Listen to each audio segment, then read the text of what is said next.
Alright, I'm very excited. As I've mentioned, I'm just gonna go ahead and shift over. There we go. So this is Anima Ajisai. Like I said, not sure if I'm pronouncing that correctly. This is made by Decaloop Studios, the same people that made Karma Echoes. I know a lot of people in chat know this. It's right, let's go! I can speak, I can say things correctly. New Echo fit? Yes! This is the new model, so this is the same outfit, but on the new model, essentially. Which is my visual novel outfit. Yippee! Made by the same people who made Karma Echoes, which I really enjoyed. This, like that, is free to play on itch. This was made for this year's Yuri Game Jam. Very excited. I don't really have else to say. There's a trigger warning at the beginning, which will speak for itself. Let's get into it. Well, I need to turn my heating pad back on. Because, I have a broken body. Here we go.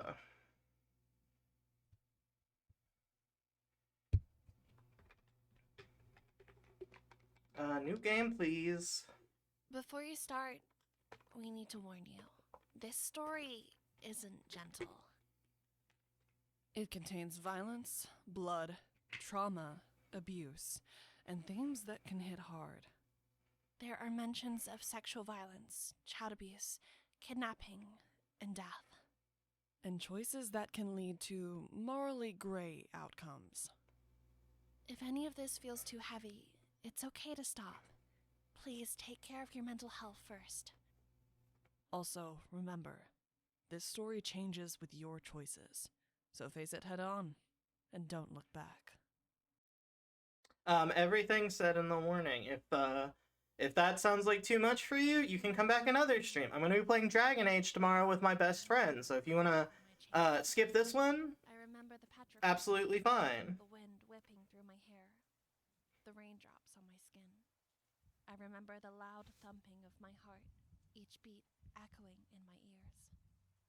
And I remember the blood, a pool of blood spreading. This is as far as I got in my audio testing earlier before I was like, eyes emoji, I cannot spoil anymore. There, in the first place, with the dead body in front of me. Ooh. My father's body. Well, People call it a crime. that's pretty, a lot of time, yeah, I was gonna say a lot of times killing your father, I think is probably justified. But they never tell you how many moments it takes to reach that point. This wasn't sudden. Freedom doesn't come from a single choice. It all began that fateful night. I support, is now a good time at the start of the stream for this Yuri Jam game to say that I support women's wrongs? I support women's rights and also women's wrongs. Oh, speaking of your choices and the outcome, I did see that there are like 4 endings and 3 of them are bad and 1 of them is good. So that's great. That's nothing to worry about, I'm sure. Time kept slipping away like it always did. I've been sitting on my bed for hours, slipping a small black business card between my fingers. I love the feathers. Sorry, I completely blanked on the word feathers, by the way. There wasn't much to study, just white katakana symbols and a phone number, almost boring. It frustrated me that I couldn't read Japanese. I could barely speak it. Get ready to speak a lot? Alright, perfect. I'm glad I refilled my water. With a sigh, I pulled my phone out of my wrinkled pajama pants. That was the real deal. Being quiet and polite paid off. My custodians trusted me more than the others. They let me roam free just for a while. They gave me a phone. They kept me alive. That alone was more than most of us could hope for in this place. People like me never made it past 20. I was 24. In its own sick way, that was a miracle. It was time to turn the tables. I looked at the business card again. Thumbed in the number on my phone. Erased it. Dialed again. Deleted it one last time. Maybe I should call. I shook my head. No. No, absolutely not. Sending a message was the safest way. Walls had ears, especially here, with all the mics, the cameras, the bugs. I couldn't mess this up. I'd waited too long. I wanted freedom. I wanted a life. With shaking hands, I typed a long introduction and explained everything. But when I read it back, it was pathetic. I wasn't ready and it showed. I had so many questions and too much fear to ask them. Was it a real chance, or was it just a test to see if I was still a good, obedient pet? I took a deep breath. This is your only chance, Naru. I followed my gut. I deleted everything again and finally typed out a sharp message. Oh shit.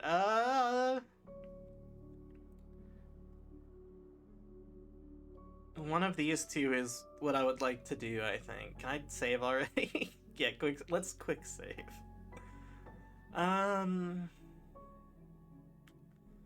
I'd like to discuss something.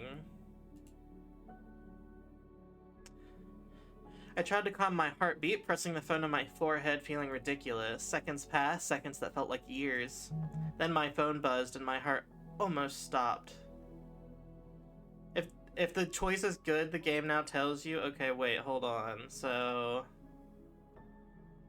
do I need to go back and load?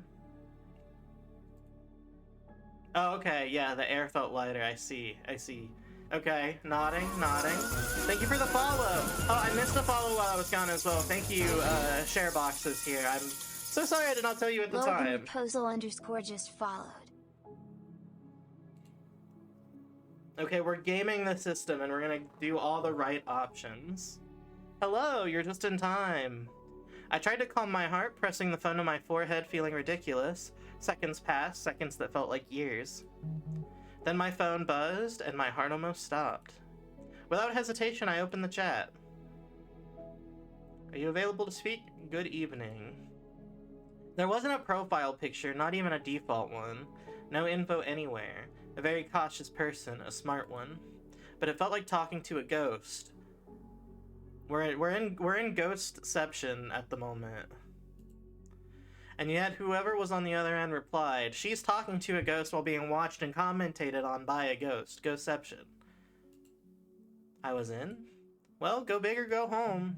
A second message came right after the first. I suppose I may consider you a client? I gulped. I can't explain how, but I could almost feel the tone behind the words. Cold, not unkind, just meticulous, calculated. Yes, you can. The reply came instantly, like it had been waiting for confirmation. Very well, then you won't mind answering a few questions. Are you absolutely certain of your decision? How did you come across my services? And what precisely are you looking for? All of those questions hit me like bullets. I felt cornered, like I'd already bit off more than I could chew. I took a shaky breath. No one else could do this for me. Anything but this. I had to be brave. For me, for everyone. My heart was racing. I desperately needed to erase the tension somehow. If I didn't, the panic would win. Okay. Take your time. Okay, not that one. Try to joke. Alright. My second option is always right, so apparently I need to not go with my, gut and go with my second gut option. Because that's been correct 2 out of 2 times so far. Wow, you don't waste time, do you? Those who don't have time shouldn't waste it. If it's okay with you, I'd like to get down to business. That's cheating? I'm not above. Not above cheating. Huh, straight to the point. I don't want to get the bad ending. There's so many of them. Also, they'll probably make me cry. Have you considered that I'm soft and also baby?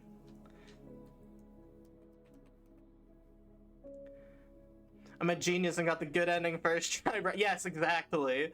Don't watch the footage. Ignore the parts where I cheat. I'd say just follow your guts. Yeah, please get the good yeah, see? I want to get the good ending. I felt breathless, like the air suddenly grew heavier. I took my time typing out everything that came to mind. I received your card a month ago from a man who said he'd used your services before. He seemed satisfied. I don't know his name, chatted online, then met once in person. He described you as discreet, professional, and reliable, and that's exactly what I need. As for my reasons, I'd rather discuss them face to face. I don't want any digital trail. The reply I received was calm, almost pleased. Perfect, I agree. Know this, if you don't already. I don't take jobs involving children or innocents. I'll run my own background checks before I agree. Luckily for you, I'm not busy with any other contracts, so I can travel freely. I'm available every day, 10 p.m. EST. Tell me where, when, and where. I can't believe we've hired a deep web hitman. Oh, my same time zone. Just when I was considering that. Oh. I jumped, swallowing the gas stuck in my throat. I'd been so focused on the conversation I'd forgotten to keep my guard up. Before answering, I shoved the phone under the pillow and tried to steady my voice. Yes? It still cracked, but less than I expected.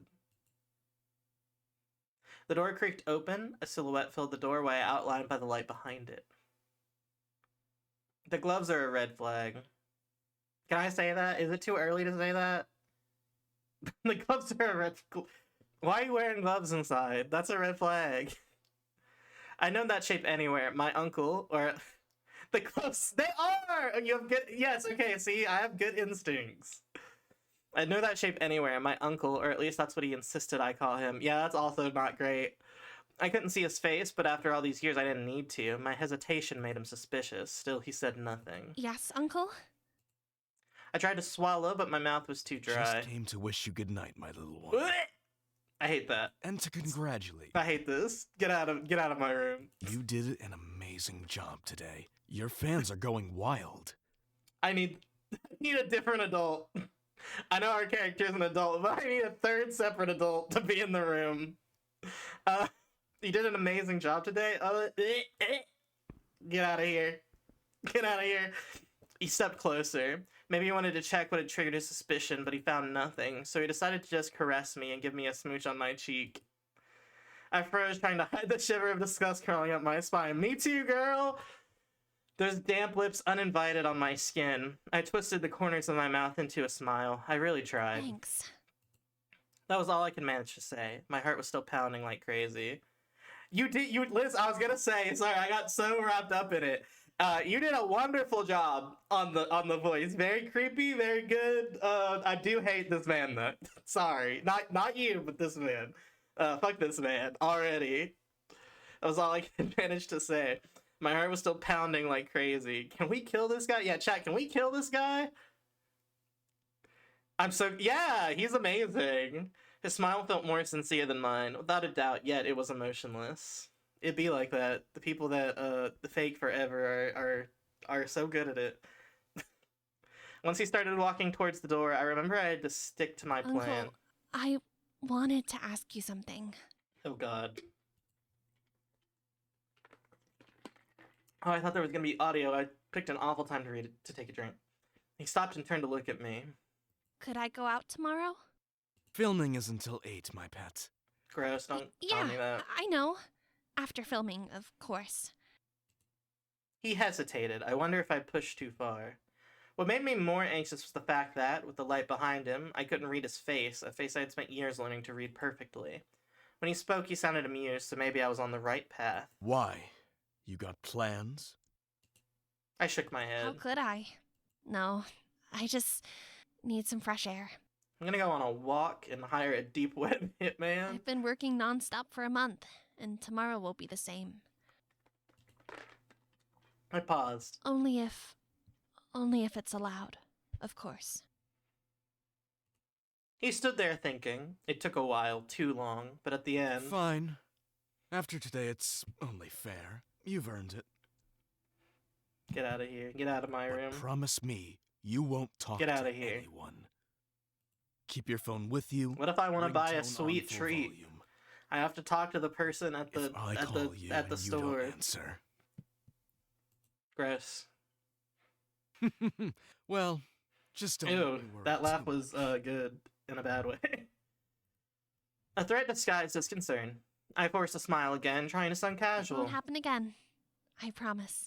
That's my good girl. Sleep tight, Naru. That last statement, he left, taking all of my disgust with him. He closed the door, darkness returned, and with it, peace. Silence. The only sound was now my calm heartbeat. I'm making myself uncomfortable. I wasn't afraid of the dark. In my life, everything that hurt me happened under lights. Hot spotlights, camera flashes, stage lights, the whole set. The shadows, on the other hand, were mine. They kept me safe from everyone. I slid under the blankets and waited until I couldn't hear his footsteps anymore. Then I slipped my hand under the pillow to retrieve my phone. More messages arrived. That's what we read before. Just to reassure you, everything written in this chat and everything that will be written is confidential and will be deleted once the job is complete. I use my safe channel for communications. Let me know where the meeting will take place. I exhaled. I still felt his touch burning on my skin, but that revulsion gave me the courage to continue. Without thinking, I typed the address of the motel I'd already searched for its privacy, more like its discretion around illegal affairs. And I sent the message. Tomorrow night at the Hydrangea Motel, ask the front desk for Mizukoshi. I'll be waiting. 4th of May. I like the black mold on the walls. This is not a joke. It reminds me of where I used to live before I live now. No matter how many times I showered, I never felt clean. The roach. The roach. This background was one of the things I got to see of this game before it was finished. With no context. At least the motel had hot water. Everything else was trash, dirty, uncomfortable, full of mold, and probably roaches. Oh yeah, absolutely, he's right there. Oh, I just realized once again, I don't have my mouse on, so nobody can see me circling the roach. The roach has a name, Gianfranco. That's awesome. Is he the mascot? Dirty, uncomfortable, full of mold, and probably roaches. I just requested room service and honestly hoped it didn't come with anything extra in the food. I dried the water from my ears, the scent of pine body wash still clinging to my skin. Back in the room, I threw the damp robe onto the bed and changed into the spare clothes I'd bought just minutes before. I grabbed my own towel, no way I was touching the motel, smart girl, and dried my hair. Oh my god, she's so pretty. I love the eyes. The eyes look so good. I pulled a strand. It was growing back. I hoped they wouldn't make me cut it again so soon. It was already so thin, fragile. Months of growth just to reach my shoulders. I didn't want to lose it again. Albino hair didn't grow easily. Oh, I was wondering with the pale blue eyes and the white hair, but I was not confident enough to ask. But I got my answer either way. With a sigh, I kept drying it while waiting until 10. Each second felt longer than the last, as if time had stretched. I never thought I'd have the guts to go through with this, but after the last shoot, after everything, the bruises still burned on my skin. I kept tugging the sleeves of my sweater down, trapping the fabric between my fingers to keep them in place. The heat was suffocating, the heater was broken and I couldn't turn it off, the humidity was sky high, but I'd rather choke to death than show even an inch of my skin to some stranger. I glanced at the clock, still impatient. The time was 4 o'clock, but God knows since when. The minute hand kept ticking, moving, but going nowhere, kind of poetic in a cruel way. I thought you had a cell phone. Or did you not bring it for possible tracking reasons? I started walking in circles, restless, feverish. Sometimes I stopped to stare at the door, sometimes at the snacks I'd bought. I tried to be polite, and not knowing the hitman's preference, I ended up buying half the shop. Now the groceries lay abandoned on the table, a chaotic mess. I love the idea of showing up as the hitman to kill somebody, and they're like, hey, you want some cotton candy? It's like, excuse me? What are you asking me? Just when I was considering tidying up a bit, I heard, she did try. Someone trying to unlock the door from outside. No knock, and the door was supposed to say shut for anyone without a key. I rushed forward and grabbed the handle, pulling from the inside just as the other person pushed it open from the outside. Oh, hello. There was a woman standing in front of me. For a heartbeat, the world went quiet. I'd never seen anyone so beautiful. Asian features, almond-shaped eyes, a tiny mole just beneath her lips. But her hair was so blonde it was almost white, and her eyes were as cold as frozen glass. My mind struggled to think. I was expecting 2 people that night, room service and a killer. And room service usually knocks first, true. I'm surprised this place has room service. She stared into my eyes a little too long, her expression unreadable. Then she sighed, visibly annoyed, still gripping the handle. Sorry. Wrong room. Are you sure? Just as she was about to close the door, I followed my instinct and jolted forward, trying to grab her attention. Wait! I could barely breathe, and my voice came out as a whisper. Oh, ads? Should I wait? I'm sorry. I will, wait.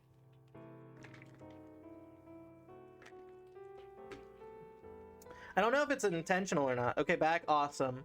But I love that the style in the eyes is drastically different. I like that. I'm once again pointing and nobody can see it. I need to stop pointing with my mouse. I could barely breathe. My voice came out as a whisper. I mean, you're not room service, are you? No, probably not.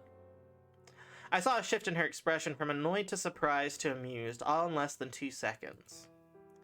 Then she opened her coat, not fully closed, with a smirk, revealing camo pants, a worn-out top, and a belt with a knife strapped to her hip. Yes, of Oh. course I'm room service, sweetheart. Can't you see my perfect waitress uniform? Real. I swallowed, realizing I wasn't just staring because of the heat. No, I don't. Sorry, little angel. I don't have time to play with you. Mommy's already late for work. Actually, Mommy, I think this is the right room. Is anyone else with you, perhaps? Is your dad, Mr. Mizukoshi, by any chance? No, that's me. My jaw tensed when I heard my mom's last That's- name. Me. Listen, she referred to herself as Mommy, which is opening the door for me to refer to her that way. She started it. She started it. Come again? Mr. Mizukoshi, the one who contacted you. That's me. I was waiting for you. She didn't answer right away. She just stepped inside the room, closed the door behind her, and looked at me like she was studying me, as if I was a creature she didn't quite recognize, something odd and out of place. Is this some kind of a twisted joke? I'm not in the mood. Surely a woman has hired you before. To be fair, I wasn't what anyone would expect as a client, but she wasn't what I was expecting either, so it was a tie, true. I thought she'd be a man, maybe older, or maybe one of those big, scarred women with 0 times for games. I mean, that's, other than the scar, that kind of describes her vibe. I wasn't expecting someone so young, and I definitely wasn't expecting someone this beautiful. It's not. Daddy sent his baby girl to do his dirty work then. Girl, if you don't stop condescending me to my face, I swear. You don't really look like the kind of person I'm used to working for. Her voice, she sounded amused. Enough. Just get Okay, on with well- it already. Hold on. I'm already Okay. nervous. Please. Don't worry. I decided to play whatever game she wanted. I don't want to get the bad ending! I would have snapped though. That would have pissed me off. Do you usually bully all your clients, or am I just special? That's strategy, baby. Only the cute ones, little angel. And I must say, this is a first for me. I'm very surprised that a woman has never hired her before, if that's the implication. Women love to kill their husbands. I tried to hide a smile that was fighting so hard to bloom on my lips. The air between us thick and heavy was something I couldn't name. Her gaze froze me in place. Dangerous and intoxicating, and yet it was exhilarating. The bad ending is not dependent on affinity, they came prepared? Oh no. There's no daddy anywhere. It really is me. I want to hire you. Please, take a seat. I didn't have to say it twice. Without a trace of hesitation, the icy woman walked over, grabbed a chair, and sat like she owned the room, sprawling out casually. Oh, that's not what I was expecting, but this is sicker than I was imagining. When it said, like, she sat like she owned the place, I was expecting her to be, like, manspreading. This is better. This is significantly better. Swinging her legs up, her boots landed on the table with a loud thud, knocking over some snacks. See, she doesn't want the cotton candy. I told you guys. Mommy spreading? Yeah. I clicked my tongue, annoyed, while I watched her take a pack of cigarettes out of her pocket and light one without a second thought. She took a long drag, exhaled, and leaned in towards me, offering me one. Want one? Or are you too delicate, sweetheart? Why are you mean to me? No, Why- thank you. Why are you being so mean to her? I was conflicted, annoyed by her lack of manners, irritated by that attitude, and yet madly thrilled. This would not work on me because I'm of the variety of like I'm hiring you for a job, especially killing somebody, and your response to seeing me who does not look like what you would expect is to talk shit on me. I'm gonna fight you myself. I'm gonna kill you and absorb your killing energy to take care of this myself. With a boost in courage, I snatched the cigarette from her fingers and crushed it on the wooden table beside us, leaving a black mark on the surface. Have faith? I have faith, don't worry. Banter is included in the fee.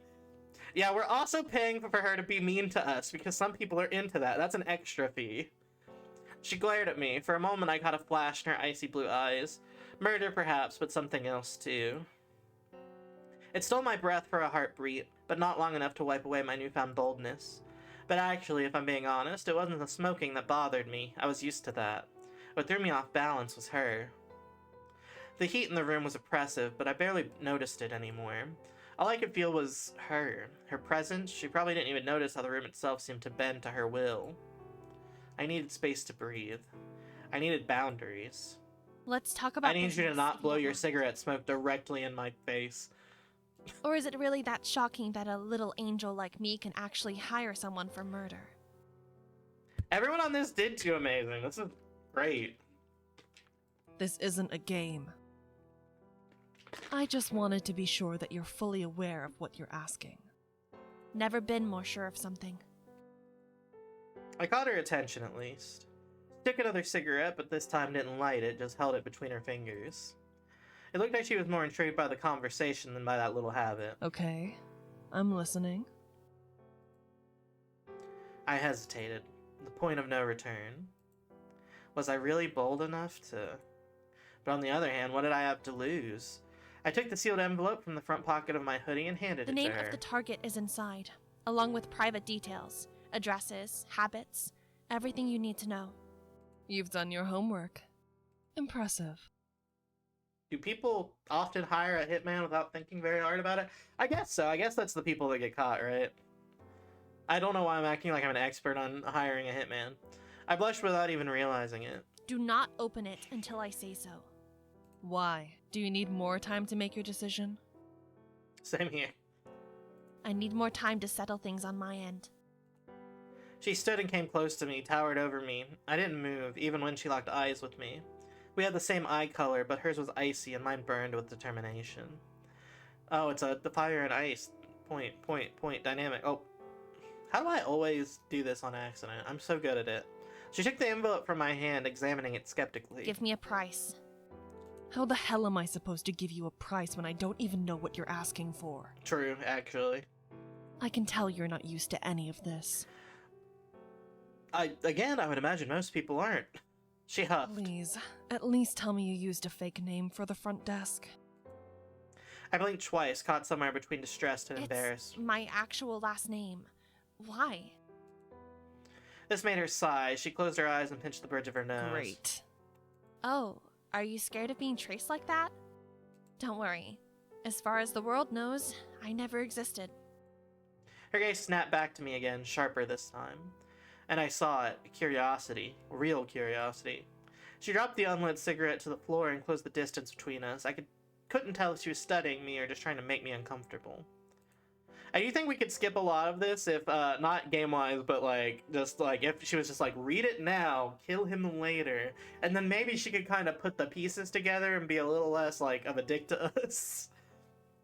She was really tall in front of me, or maybe I was small, or both. Probably both. So, since you like acting tough and all that, what are we talking about? Murder. What? You need me to kill someone? To torture them for revenge? Or do you just want... Oh, okay, you're information? not just a hitman, I guess.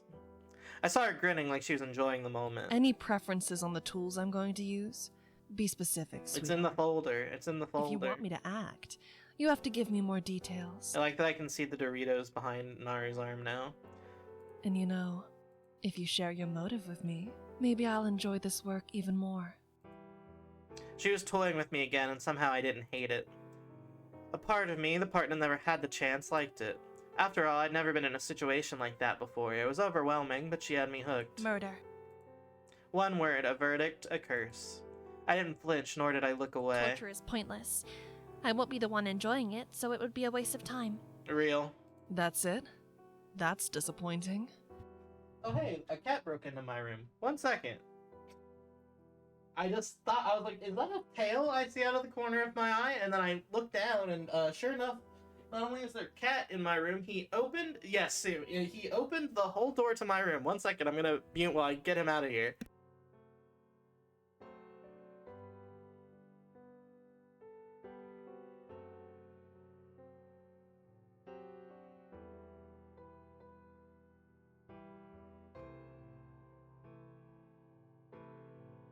Okay, that was a very easy fix. He actually just straight up let me pick him up and remove him, which is very surprising. Normally he would be hiding under my bed and stuff. Alright. Yeah, no, that was crazy. I don't know how... That cat can only sometimes open doors. Not all the time. And he seems to randomly decide to do it. I expected something a little spicier from someone like you. Then if it's just a murder, 100,000 should be good for... She froze. At first I didn't understand why. Oh, yeah. Then I followed her gaze and caught it. Her eyes were now fixed on my bare wrist. As soon as I realized I'd caught her staring, she quickly looked away, pretending it never happened. For a start. She saw them, the rope marks. I knew I couldn't hide them forever. I lowered my arm and everything came rushing back at once. The disgust with myself, the sensation of being dirty, their looks, their hands, their touches, everything. Shame was eating me alive, humiliation reducing me to nothing. And for the first time in her presence, I looked away. I looked at the tops of my shoes like a scalded child. Anyways, you can stay here as long as you want. I've paid for the whole month. Unfortunately, I'll have to say goodbye. I have to go back or... I was so anxious I started stumbling over my words. As for the money... I took a breath, my vision blurred for a moment. Panic washed over me.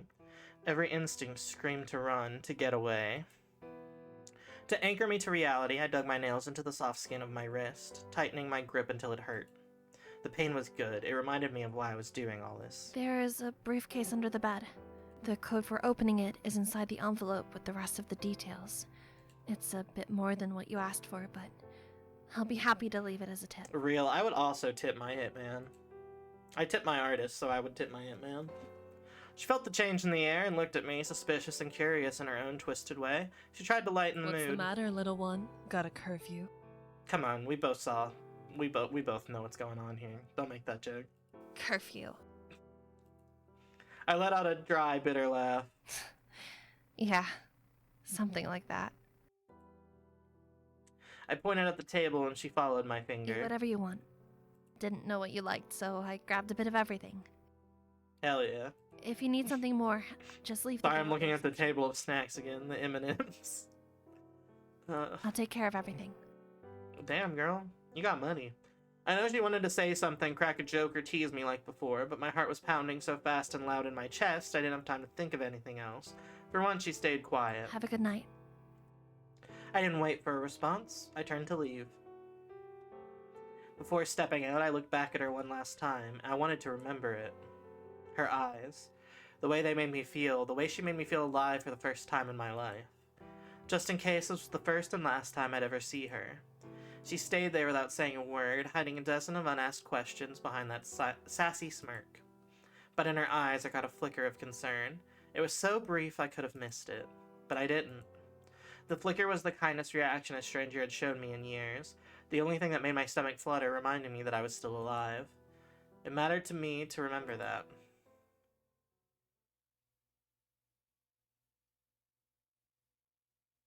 Chapter 2. I don't know how many chapters there are. 14th of May.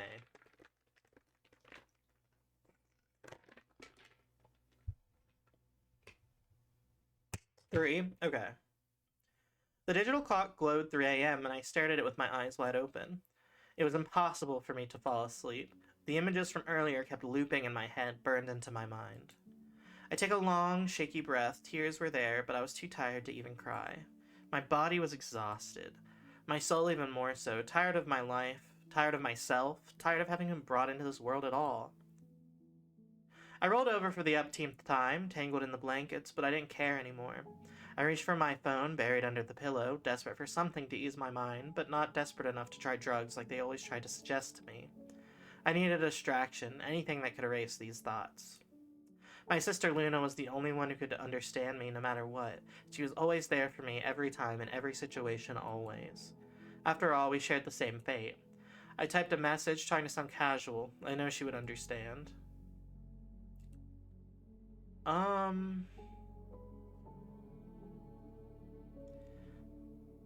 like these two responses most. But she said to keep it casual. Yes! I did it! I'm so smart. I'm so good at reading.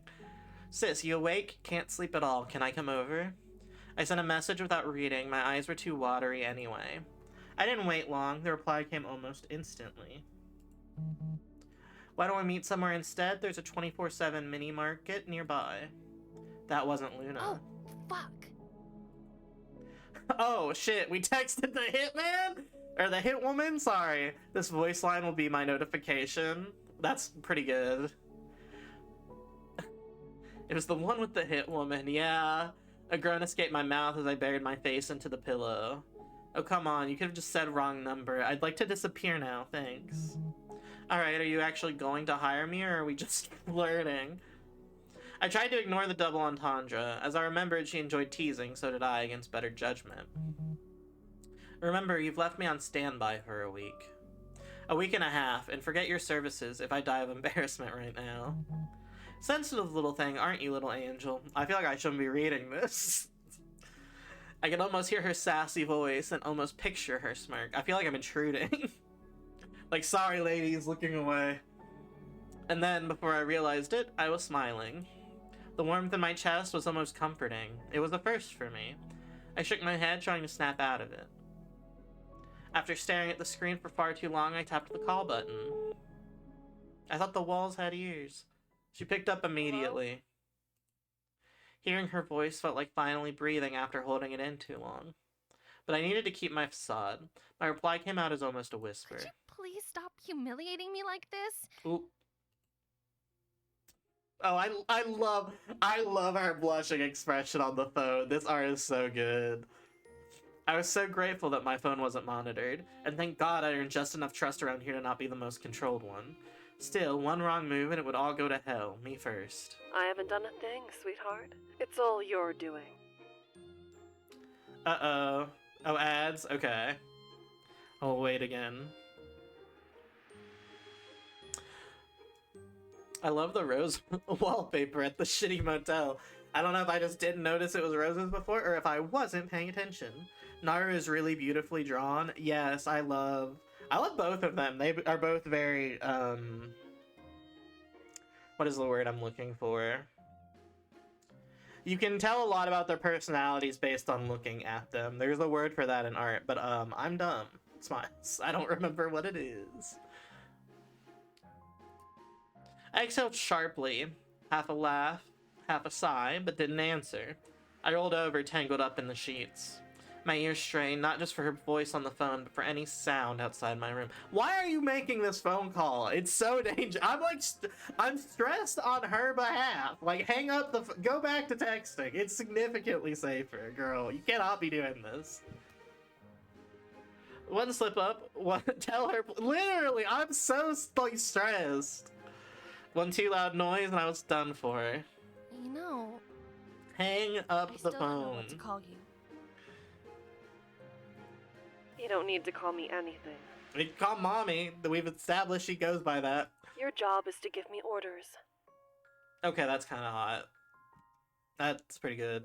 That's the only thing that I'm very susceptible to, like, the general trope of, attack dog and owner of attack dog. I ignored the wall she tried to build. She couldn't decide when to pull away and when to come closer, not this time. I want to guess your name. Okay. Okay. Didn't know little angels like playing with fire. Just this little angel here. I could tell she was amused, or maybe just bored after waiting for me for a week. I started thinking, the first time we met, her features felt familiar. Even with the blonde hair and those almond light blue eyes, I could tell she had Japanese heritage. I began to guess, starting from the obvious. Kimiko? Yuki? You think I'm Japanese? You're not? Her laugh came through the line, low and teasing. am. But you're nowhere near my name with those guesses. Then, Aika. That's cute. You think it suits me? Also, this song is really good. I paused for half a second, still thinking. Not really. You should have the name of a princess. Like Kaguya. I heard her tongue click on the other side of the line. I could tell she was clearly more entertained now, and that could only mean trouble. A princess? Then kneel before me. Hey, yo. I went purple, my cheeks suddenly on fire. Heat rushed to my face, and I hid under the sheets out of embarrassment, like she could actually see me. I hadn't even noticed I'd stopped talking, or breathing. What's wrong? Cat got your tongue, little angel? Are Maybe. you having fun? With what? With me. Oh, Do I really? that's another have to baller answer? line. Or can I leave it to your imagination? I'll take that as a yes. You handed me that on a silver platter. What did you expect? That I'd Yeah, miss a she's got chance a like point, this? to be honest. Stop bullying me. It's not called bullying. Then what is it called? She chuckled again, but didn't answer. For a while, the line went quiet, then she Still spoke there? again. Hang up. I'm so stressed. Hang up the Your phone. names. Uh-huh. Sure. Of course you were. What's with that tone? Sorry, can you repeat that? I can't hear you over the sound of your nails scraping the bottom of the barrel. Oh, stop it. Maybe those are just sounds you're hearing Oh. and that... I stopped mid-sentence. I fucking knew something was gonna happen. My whole body froze as a shiver ran down my spine. I just heard something outside my door. The floorboards, maybe? Someone passing by? A muffled laugh? Or was someone listening? The woman on the other end must have noticed the sudden silence, but for some reason she said nothing. No teasings, no smart... Because she can tell you're in danger, girl. She was quiet, like she sensed something, and was holding her breath, too. Hang on for a second. I slid out of bed, slipping my phone into my nightgown pocket, and peeked outside the room. No lights were on inside, only the grim glow from the outside filtering through the corridor windows. And no one in sight, at least I hoped not. Still, I didn't feel safe. So pretending to go to the bathroom, I then turned and went downstairs. I tried to stay silent and visible. I had to be careful. Did you hang up the phone? I passed the entrance hall and headed straight for the only place in that cursed home where no one could hear me.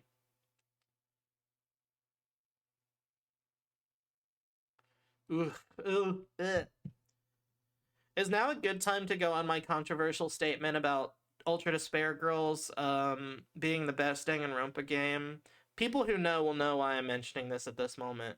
Because of its being the closest game to have its core themes of children being abandoned by society at large, and also handling the stuff with the one character who is sexually abused better than I think most video games handle the subject. I don't think I've ever talked about this on stream before, but I have talked about this online before. It's my general feeling about that. Sorry, I got brain blasted by that and had to talk about it. The recording room. I slipped inside and closed the door behind. I would simply hang up the phone and go to bed. I would not be doing this. Girl, stop making bad decisions. You're stressing me the fuck out. In front of me was the movie set, a staged bedroom. The crew hadn't tidied up yet. The air still carried the warmth of bodies, mingled with the faint smell of sweat and perfume. Everything lay in disarray, though I didn't need to see it to remember. Without thinking, I went straight into the prop wardrobe. I already knew it was empty, as it was just a set piece. But hiding there felt safer than standing out in the middle of the room. Okay, but you can't see if anybody comes in the room from there, girl! I curled up inside, my heart still racing. Finally, I pulled my phone out of the nightgown still there? pocket. I hate this. I'm so stressed out. You still there? I'm dying here. Of boredom. I let out a quiet laugh, though it came out louder than I expected. What were we talking about? I forgot. I didn't. I love horror You won't escape games. this. This reminds We were talking me about the sounds you make while fumbling. of me recently talking about how the scariest horror media for me personally are horror games, because unlike other horror media, you are an active participant more so. A little less so, I think, in visual novels, but more so in the fact that you are still the one progressing the story. Whereas with a movie, even if it's like a first-person, like, found footage film, I am not actually in the movie. But in a game, I am the main character, and stuff depends on my choices, and that adds to the horror for me personally. But all that is to say is, no, I'm very scared. Very stressed out. She started teasing me again, but now she seemed a bit more alert. That again? I'm not playing this game. Anyway, Get it's off probably the just phone noise. and go to bed. Who knows what kind of weird sounds you might actually hear in that motel? You have no idea, little angel. Now I'm kinda curious. You think you can handle that? Well, let's try. Alright then. This choice How is about a just for little- fun? Okay. A game? Yeah, I'll describe the sounds and you try to guess. Ma'am, if you moan in my ear, I swear to God. I was playing with a strand of my hair, uncomfortable but curious. You ready? Shoot. Okay. Next door, there's a squeaky mattress. I can hear thuds. Oh, Like something hitting the floor. this is worse than the other thing And that the I music's said. blasting.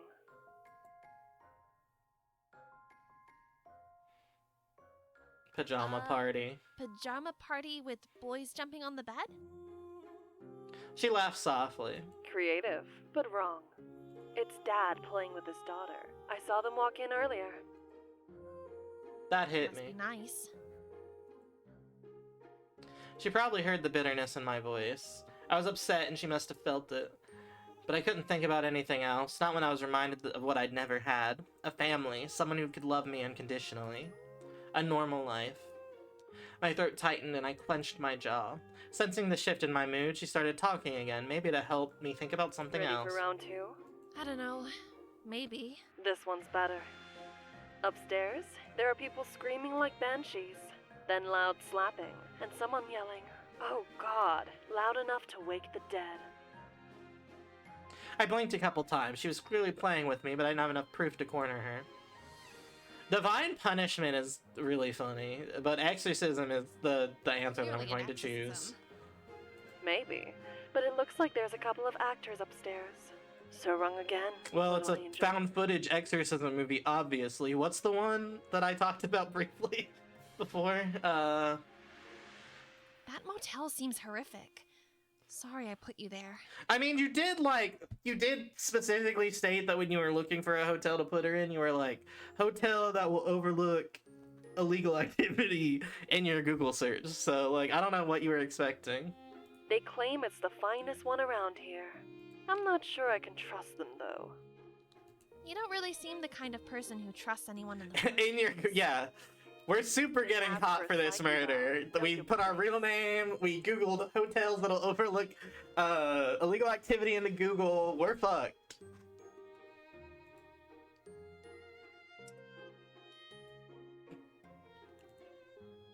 Yeah, I got it right. Oh, sorry.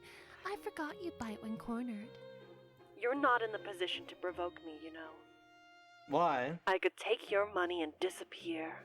Okay. No, you, but I seriously doubt you'd go. I mean, ultimately she could, but like, what changes at the end of the day for her other than you doing that? Other than you stealing like $100,000 or whatever the amount was. Like, ultimately nothing changes in like the day-to-day of all that. Are you in for a third round? Sure. Alright, bring it. I got. I hear muffled moans, ragged breathing. That's also the an clink of exorcism. chains. Exorcism 2, Electric Boogaloo. I was running out of guesses and dignity. I took a long breath, still thinking. My imagination was running wild. This one's tough. Take your time. I can try to guess. Maybe a dog chained up? She laughed again, and oh god, I'd never heard anything so beautiful. Wrong again. That's just me, working out. I tried to gulp, but my throat was dry. Now the images in my head were filthier and more suggestive than anything I'd meant to picture. The sound of her laugh lingered, echoing where it shouldn't. How could I have the audacity to think something like that about someone I didn't even know? Those thoughts. I never really had any like them in my life. Maybe they'd just been sleeping, waiting for something as powerful as her voice to wake them up. I can hear your heavy breathing, little angel. Still there? Yeah. We need to get out of this closet. Just tell me what game you're playing. Sorry, I can't enjoy I the... don't know the rules. I feel like a I'm third not wheel. Yeah. I feel like the lookout. Like, I feel like the only person stressed out about how dangerous this is. Like, I keep peeking out of the closet, being like, we have to I forgot that leave. even kitties have sharp claws. Why are you so worked up? Because I'm under fucking attack 24/7. I already told you. I don't want to. Well, I mean, you've succeeded in the goal 100%. I'm not narcissistic enough to think it's because I'm special. So, why are you like this? I told you, I'm bored. And no, I don't act like this with any of my clients. I usually don't talk to them, just business. When they hire me, I deliver. You had to give me a weird envelope and tell me to wait like 3 weeks. So, why me? Silence louder than words. You looked like you needed it. Oof. That's a good line. Needed what? Someone who could listen. Oof. Again. Wow. Oof times so it's 2. out of pity? Listen, girl, you need it. You are very good at twisting people's words. Also that, but also you kind of need it. I sighed. So, now are you going to tell me what to call you?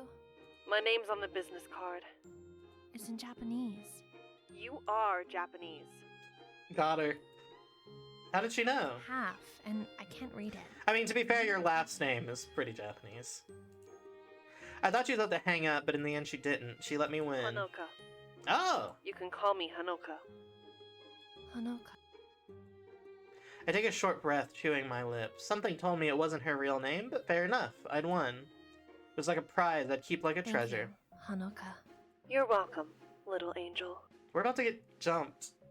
I rolled my eyes, You know, huffing. I have a name too, Oh, in case you were wondering. Like most people, I assume. But you never told me. My name's... no, we're gonna get jumped. I know what that means. Yeah, that's what I fucking thought. Ah! My uncle's voice froze the blood in my entire body. The bubble I built to escape that world shattered and oh, not this song. No! No! No! I don't wanna... The bubble I built to escape that world shattered in an instant, and I crashed back to reality. Without thinking, I took the phone away into the pocket of my nightgown, not realizing I hadn't ended the call. Naru, where are you? I cut my hands over my mouth, trying not to let a sound escape, trying not to breathe. He couldn't find me here. I think he could, actually. I'm getting nervous? You're getting nervous? I'm getting nervous! If he did, I was gone for good.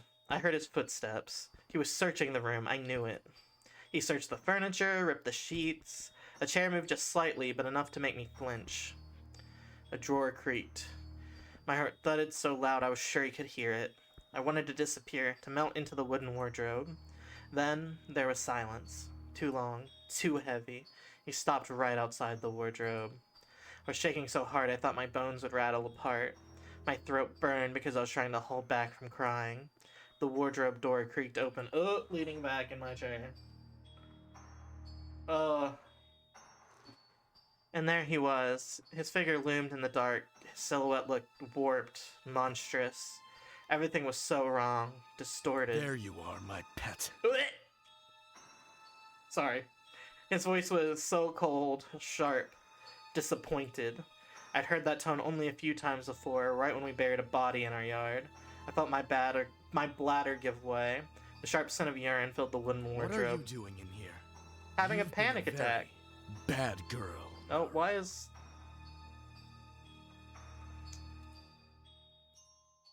I sobbed some kind of apology, but I knew it was useless. And you know our rules. Bad girls have to be punished. Great. Awesome.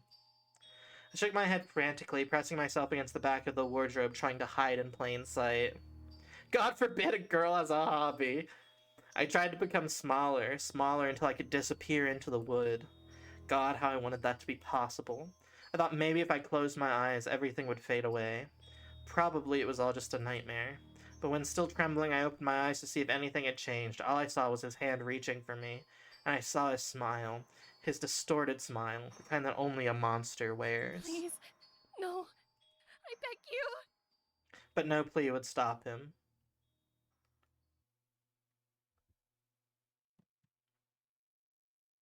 It's the $sign of May, everybody. At 37:52 a.m.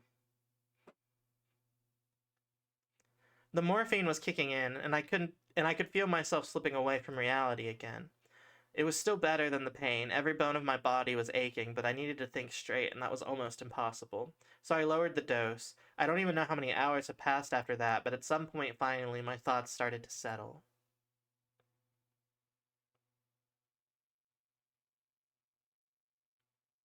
I was in the hospital. At least my uncle had the decency to take me there after beating me half to death, not like the last time when they tried to improvise an infirmary at home. I will wait. Oh, this is also a song I recognize. Oof. I'm gonna pop a save, because I've not done that yet. Oh, knife.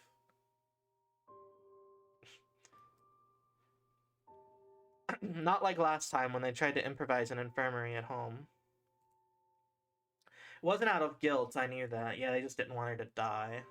But just because this time he'd punished me harder than other times, harder than when the shoots got a little too creative. Maybe he just knew the right people because no one asked a damn thing. Everyone just looked away from the bruises, the broken bones, the cuts and the burns. And most importantly, Naru Mizukoshi never existed. Not officially, anyway. I was still breathing, but on paper I was no one. No birth certificate, no ID, nothing that said I'd ever been here. Just a ghost with a pulse. And after what happened, I almost disappeared for real. And yet no one ever did anything for me. And since I didn't legally exist, I couldn't have health insurance. So yeah, I could already guess how my uncle planned to pay for my little hospital trip.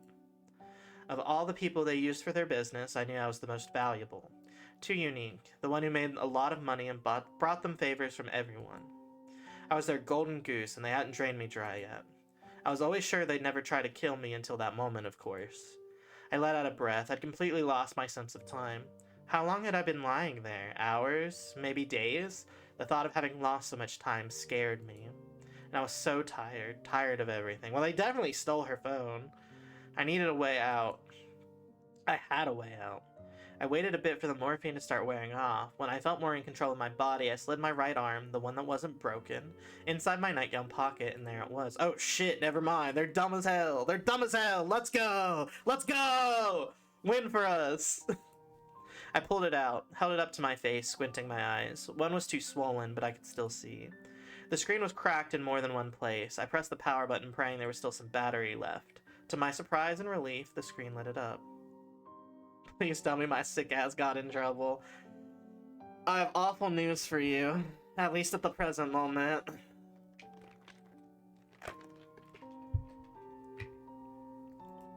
There weren't any calls or messages. No one had tried to reach out to me. Not my brothers, not my sisters, not her. No one had asked about me. No one knew I was here, lying in a hospital bed, half broken, half alive. I mean, if I was Hanukkah, I would have simply opened the suitcase by this point and also killed this man already. Like, the minute like the phone call stuff happened and I was like, oh shit, she's in trouble, I would simply not care about letting her have her moment. Like, sorry girl, I didn't know you were alive even. You know what I mean? Like, I just started blasting. Without realizing it, I started crying. If I had died, nothing would have changed. I checked the time, 5 in the morning. The date, 2 days after the beating. I take as deep a breath as possible, trying to choke down the sadness crawling up my throat. I tried to write a message, but even with autocorrect helping me, it was too painful and difficult. Same for vocal messages. I opened my recent calls and pressed on the last one. 1 ring. 2. 3. She picked up on the 4th. Hello?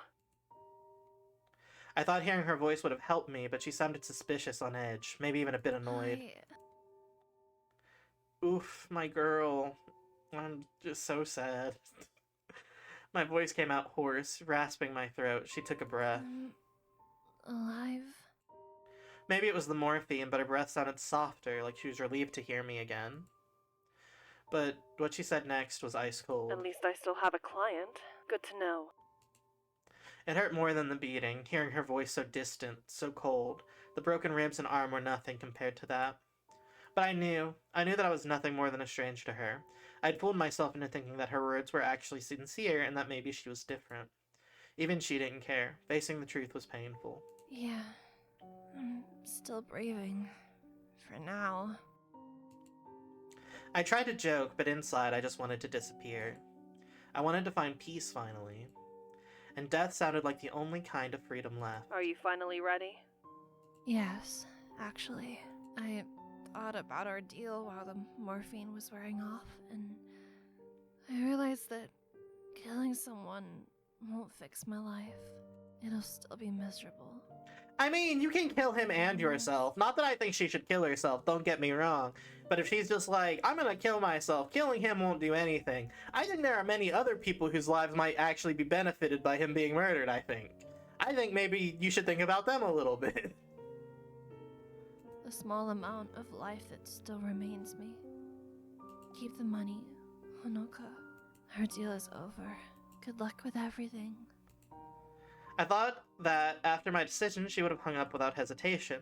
But to my surprise, she didn't. Instead, I heard a frustrated groan coming from the other side. I can't stand people who give up so easily. Get her ass. Easily? You don't even know me. How can you say something that cruel with that much confidence?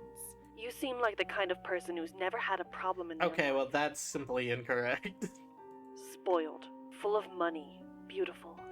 I've been beat within an inch of my life, and I have just woken up in the hospital after 2 days. What is your fucking problem? I despise people like you.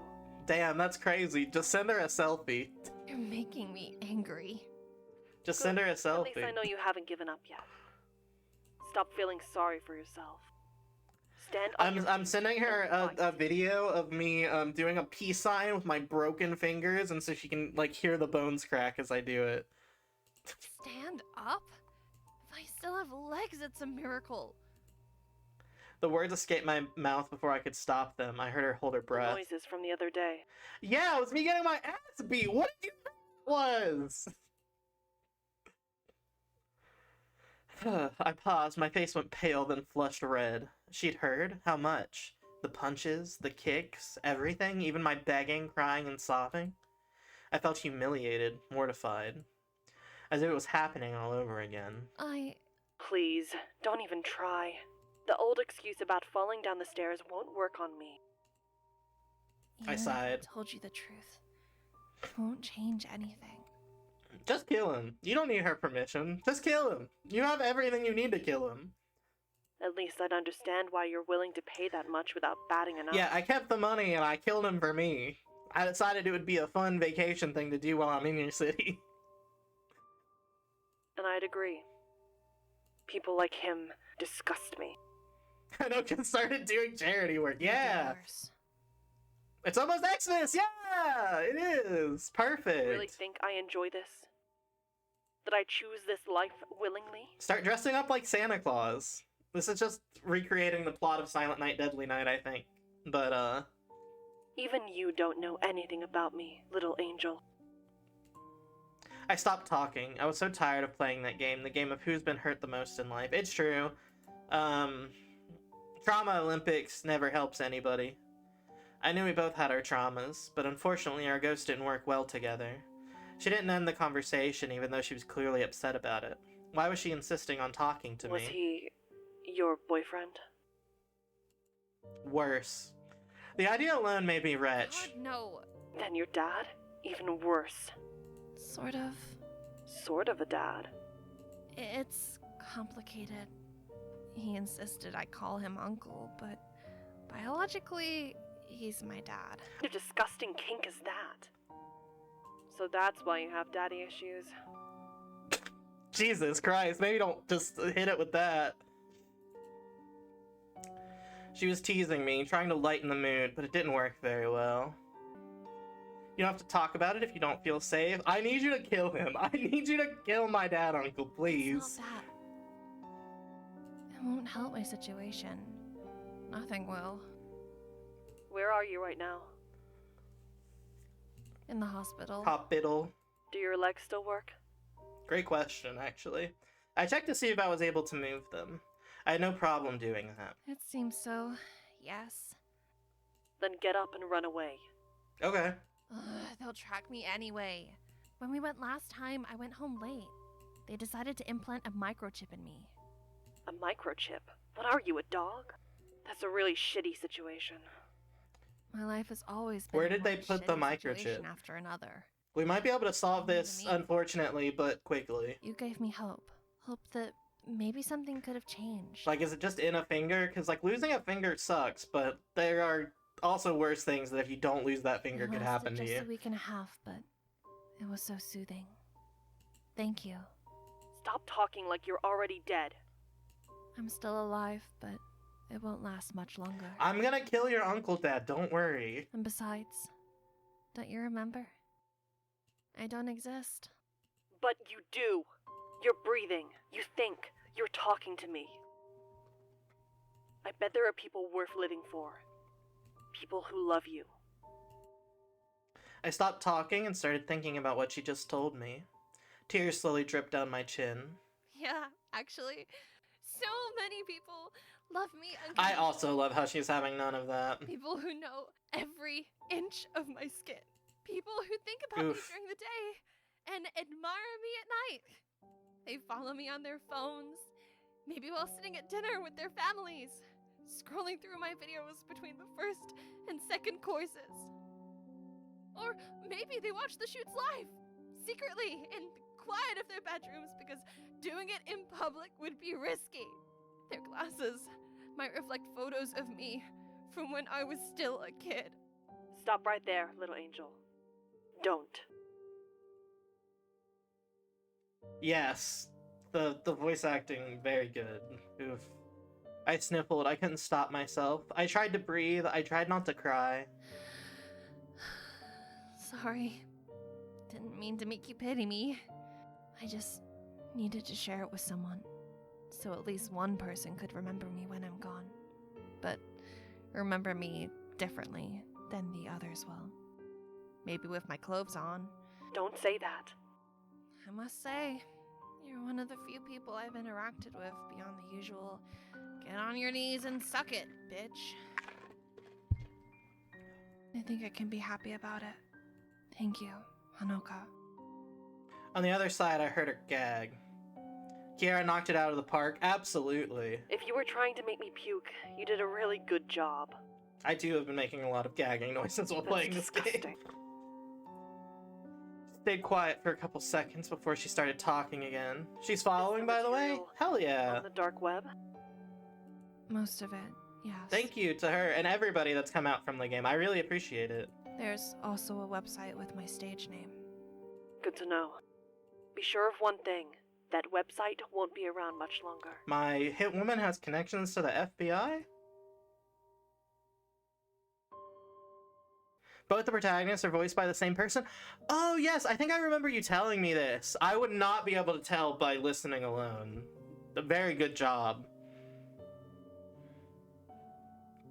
That was the last thing she said before hanging up abruptly. She left me in a full-blown panic. Shit! She is amazing, yes, absolutely, 100%. I was in danger. She was really going to delete all the pics, the videos, everything, then. My uncle wasn't born yesterday. He wasn't dumb. He'd definitely understand that I did something. Yes, but she's going to kill him. Do you not put the pieces together in your brain? And in that case, I was gone for good. Quick save. Let's remove the chip first. Oh, I don't think that was that the wrong answer?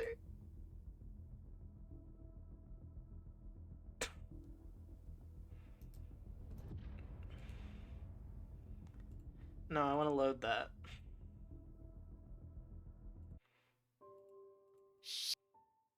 I'm scared. I'm too scared does not feel like the correct answer. I need to do something. I had to act well, this also doesn't seem correct. I had to act fast. I was tired of waiting around for someone to save me. I planned to escape. It was a problem for future me. one thing at a time. First things first, I had to get out of this place. Did I make a mistake? Chat, can you tell me? Hiding is not correct if we have a chip. Maybe that, but I don't know. Both are good. Both are good. Nah, I kind of want to do my original. But ... Oh, okay, well, I guess I'll do this just so I don't have to reload again, even though it wasn't my first choice. Wait for the right moment, I guess. Quickly.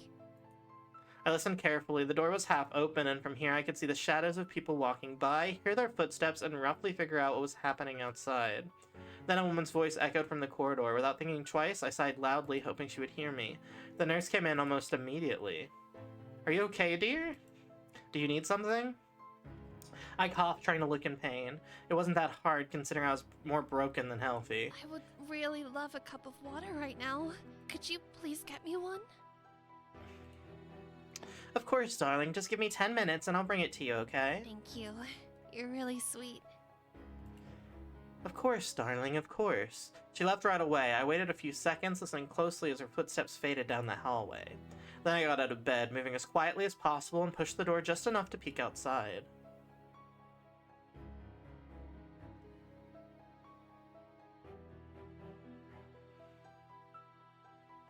I needed a way out. Where to go? Oh god. Okay, hold on. I'm dropping another save down here. The vent is crazy. We're not hiding. Hiding is not the... You are chipped. You're microchipped. We are not hiding shit. The vent is crazy, but the vent might be the answer to me. The vent is crazy. I looked around the corridor desperate. There had to be a way out. Then I saw it.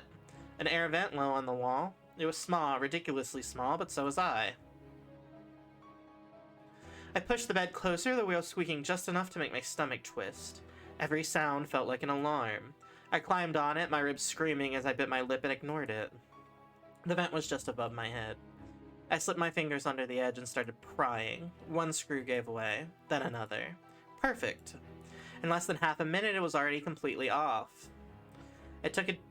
Honestly, that's the part I didn't consider, that we probably should have needed a screwdriver for that. I'm glad it worked out, but I didn't even consider that, like, you can't just normally just, like, pry the force of vent off a lot of the time. I took a deep breath, shallow, shaky, and peered inside. It was dark, narrow, but it was probably my only way out, and the metal looked sturdy enough to hold me. The desperation, yeah. This is like a human mother can lift a car if her baby is in danger ass moment. I pulled myself up, pressing my arms and knees against the sides. Pain stabbed across both my arms. Yeah, the morphine hadn't numbed everything. My body slipped in. The air inside was cold and thick with dust. I pushed forward, dragging myself inch by inch. You're gonna have asbestos, but that's fine. That's still not as bad as what was going on. The tunnel stretched further than I'd imagined. Then finally the deck split in two, one side going left and one side going right. The left side hummed faintly. I could hear something moving, and the air on my face. On the right side I heard voices, so distant but still I could hear them. Left is gonna lead to a giant fan blade that's gonna turn us into meat, so I'm gonna save again and go right.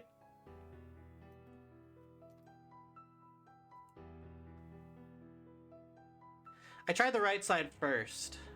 The duct rose, passing above what smelled like the kitchens. The heat hit me immediately, suffocating. I could feel it creeping up my back, making every movement difficult, my limbs sticky with sweat. The duct was greasy. The smell, the heat, everything was unbearable. I had no other choice than to go back. The other side was a dead end. I was trapped. Oh shit. Okay, I did fuck up. I climbed back down from the vent, my knees sore, sweat, tears mixing on my face. Every second I spent in there was wasted. The duct above me was silent now, and the only sound was my heavy breathing, and then I heard it, footsteps. While I was sitting on a bed, oh, shit. I tried to lie, yeah.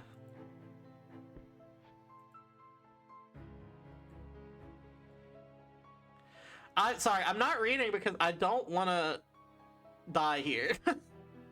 Are you feeling better now? I want to reload my save, I feel like. I didn't answer, I just lay there. Panicking, yeah. Staring at the ceiling, still thinking about the failure that burned more than the pain in my ribs. I heard a voice. Okay, yeah, no, we are reloading the save if that's the fucking evening. uncle. Yeah, no, we are reloading the save. Fuck that shit. No, I overloaded the save because I'm dumb. It's okay. It's okay. It's okay. It's okay. It's okay. It's okay. Shit! Oh, I can still. Well, okay. I'll load back. Wait, no. I wish I wasn't the worst person in the world with menus. Good evening. I'm Every here to- fucking game I play, there are a lot of possibilities, but I want to get the good in though. Chernov, that's a name. Oh, Mr. Chernov, your room is right here. Did you already sign the discharge Yes. papers? I just want Naru back. They told me she There's can no come fucking home. way I am dischargeable. Yes, indeed, she was so tired, poor little thing. Her boyfriend should rot in hell for what he did to I'll her. personally make sure he stays far away from her. Oh, so that was his excuse for when he took me to the hospital, beaten half to death? A boyfriend?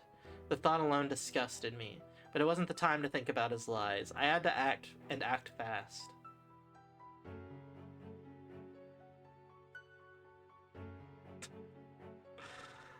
I don't like these options. I don't like any of these options.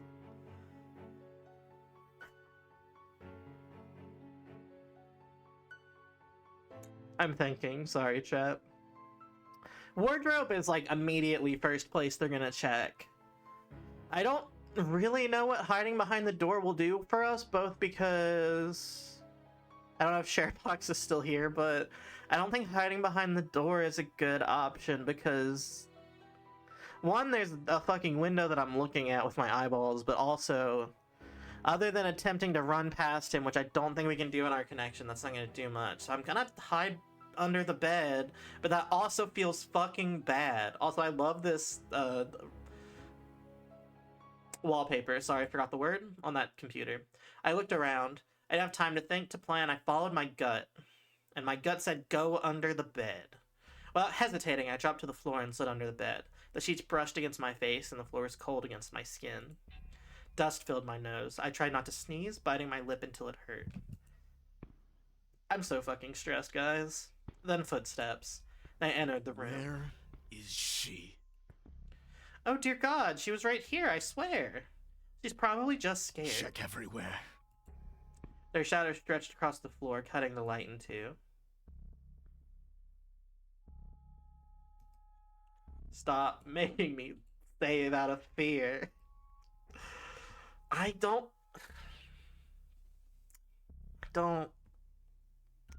don't think we can run in this scenario. We're fucked. We've been beaten half to death, and we're high on morphine. But if we wait, there's a chance they're gonna find us. But I guess I have to. I hate this. I stayed still, trying not to breathe. The sound of his shoes on the floor stopped. A hand grabbed the edge of the blanket. Oh! I hate this. I did have the thought that I've seen a spooky CG with a bed, and I was like, but surely not. Oh, this is really scary and good. Then my uncle's face appeared, peeking under the Found you, bed. little pet. What? My heart stopped. He crouched, and before I could react, his hand closed around my wrist. His voice was a whisper so the nurse You couldn't really hear. thought you could hide from me? What a disobedient little pet. And then Hanoka shoots him in the head.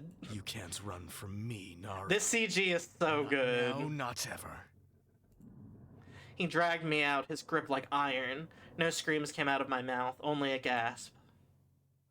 That was it. No more running, no more choices, no more freedom.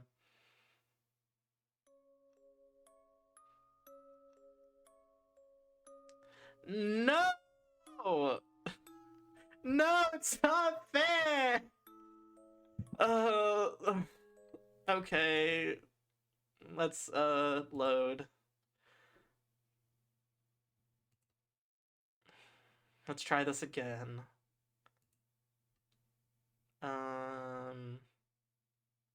I guess let's try running, but I feel like that's not gonna go well either. That really crushed my soul, seeing the bad ending, yeah. Peeked out a little. The nurse moved to the wardrobe. My uncle turned to the other side of the room. That was my chance. I slid out from under the bed, staying low, silent, every muscle and every broken bone screaming in pain. I slipped through the half-open door before they could notice. The hallway was right there, and maybe freedom with it. I didn't stop to think. Run!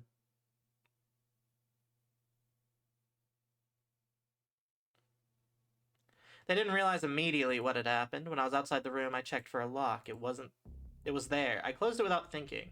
I know it wouldn't give me much time, but I hoped it would be enough to make my escape. Now I had to act as fast as possible. Oh god, it's timed. Oh fuck. Emergency exit. I turned sharply towards the emergency exit, my heartbeat echoing in my ears. The door was my best shot, my only shot, but as it ran, oh my god.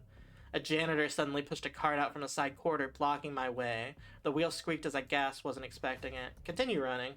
I ignored the cart and started through the... I'm getting too into it and I'm talking too fast. Hold on, I'm gonna drink water and try that again. Okay. I ignored the cart and darted through the narrow gap beside it, scraping my shoulder on the wall. The exit was right there, so close I could almost touch it. Took one last breath, a final sprint. I pushed the back door open with everything I had, and then I was outside. The cold air hit my face, my feet met the asphalt of the streets. I was finally out of my cage, finally out of his reach, but I didn't stop my pace. Freedom tasted sweeter than I could have ever imagined.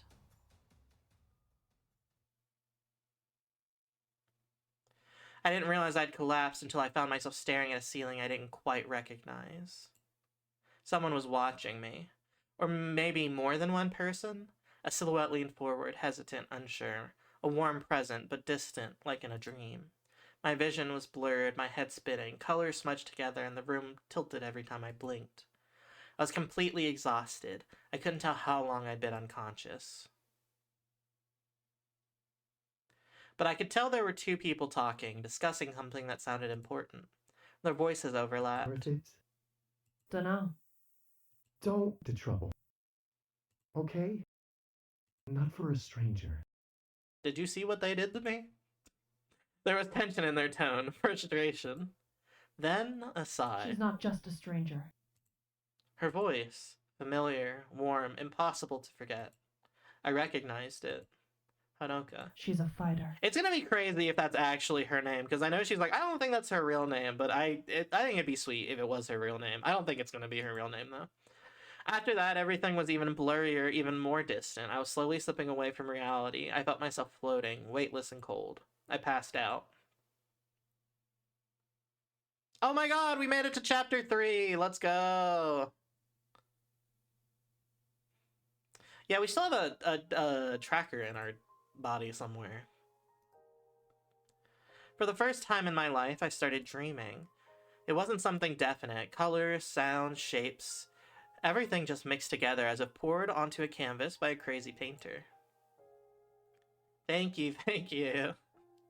Something soft brushed against my skin, maybe imagined, maybe real. But the warmth I felt, the feeling of safety, it was something I never wanted to experience, or something I never experienced, not something I never wanted to experience, Jesus. It was something I never experienced in my life, like sinking into warm water. When I woke up, ooh, this song is good, sorry. Big tears slipped down my cheeks. I realized I was crying out of happiness. I would like to stay, but I need to make something to eat. Please go eat. I was gonna say at the very end, I will have this uploaded onto the YouTube eventually. I will probably start editing it after stream, but thank you. Yeah, thank you for coming out to stream. I hope you enjoy your dinner or whatever you make. I'm assuming it's dinner. When I woke up, big tears slipped down my cheeks. I realized I was crying out of happiness. With a strange sensation, a piece I didn't know how to accept, too delicate to be held. Judging from the light illuminating from the room, it was late evening. See you next time! Ooh, the flowers are pretty. In front of me, there was, again, that ceiling I didn't recognize. I wasn't in my room nor the hospital room, and I also wasn't in the motel either. Where was I? I couldn't move to look around, but I felt alone in a strange place. The air was heavy, and the smell was disgusting. Pungent, salty, a mix of rot and sweat, trash and cat food. It clung to my throat. Then her voice. Are you okay? Hanoka. It was really hard for me to recall everything, but I knew there was something I was missing. I thought about it so hard, it felt like my head was about to explode. Then, like thunderbolt, the memories came back. Microchip. I decided not to remove it in the hospital, so it was probably still there. But when I checked my arm, it was already wrapped in bandages. They were covered in blood, but aside from that, they looked like the work of a nurse. Clean, tight, precise. Someone took their time. Someone cared. She came closer to me. Already dealt with it. If I had to wait for you, we would have already been tracked down. How many days have passed? A couple. So a couple of days on top of the couple of days we've already lost, I think. You were knocked out this whole time. You didn't wake up even when we cut you open. Damn. Well, maybe it was thanks Okay, to the yeah. anesthesia, too. I'll say, without anesthesia, that's crazy.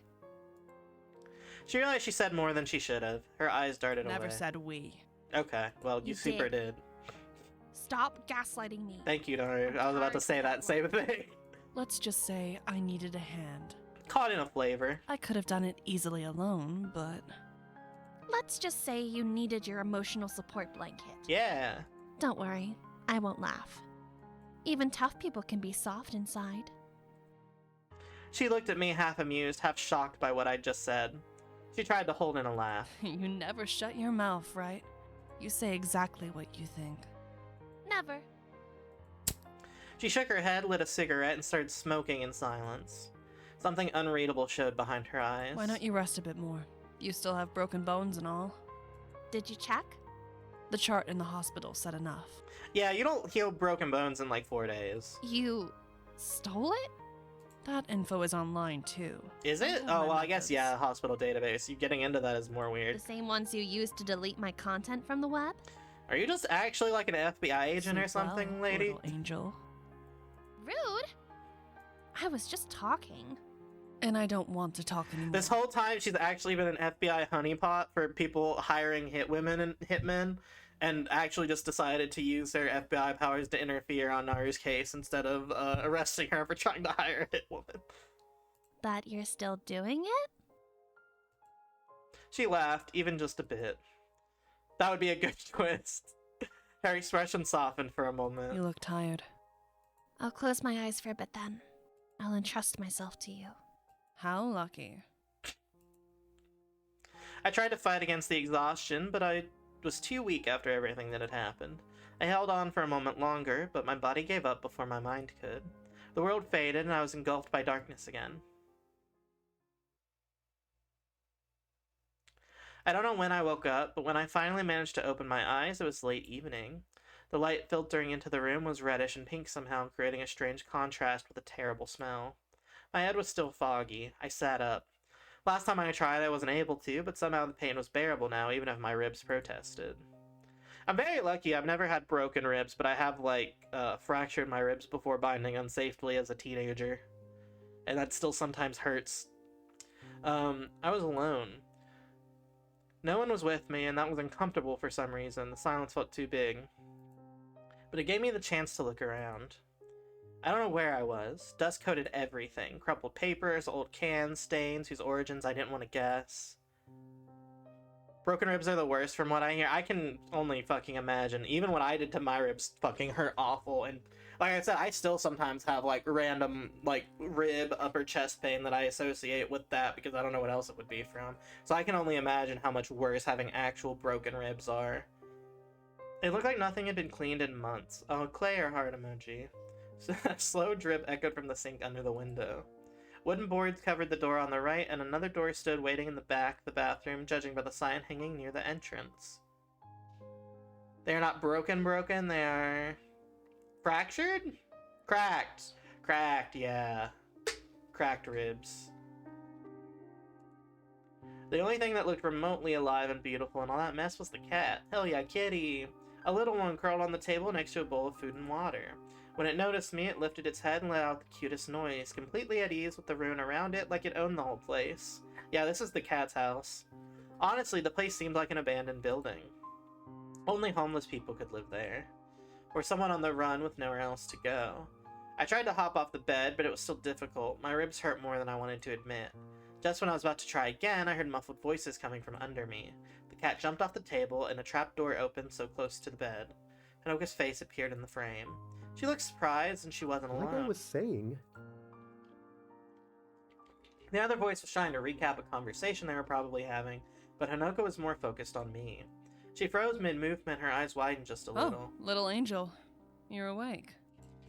She didn't seem at ease. Her voice was too careful. She's awake? Yes, Lynx. Can I meet her? No, not now. I love how catch excited up they with you later. sound. Oh, No, I want to meet them. Lynx. Let me meet them. During the whole time, she never once looked at the other person. She just stared at me, right into my eyes, like she was scared I'd try something funny the moment she glanced away. I heard a sigh from the other person, and without saying anything, she climbed up into the house, closing the trapdoor behind her. She left a bag on the table and sat on the chair. The cat immediately curled up on her lap like it was a routine. Sorry, I thought you were still asleep. I went out to collect some stuff. She smelled faintly of cold air and cigarettes. I was still a bit confused about what I just witnessed, so my reply came a bit late. Don't worry. Are you okay? My throat felt dry. I wasn't sure why I cared so much. I am. And you?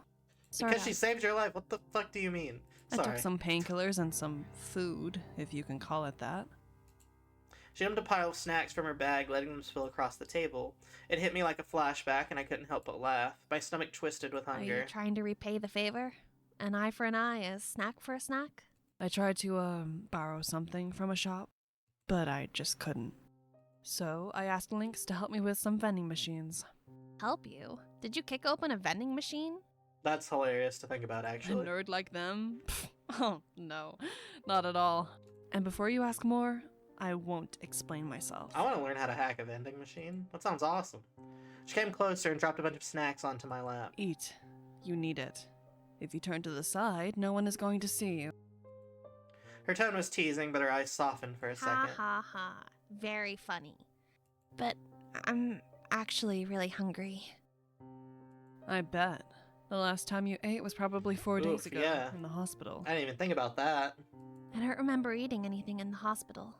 Even worse. Eat, little angel.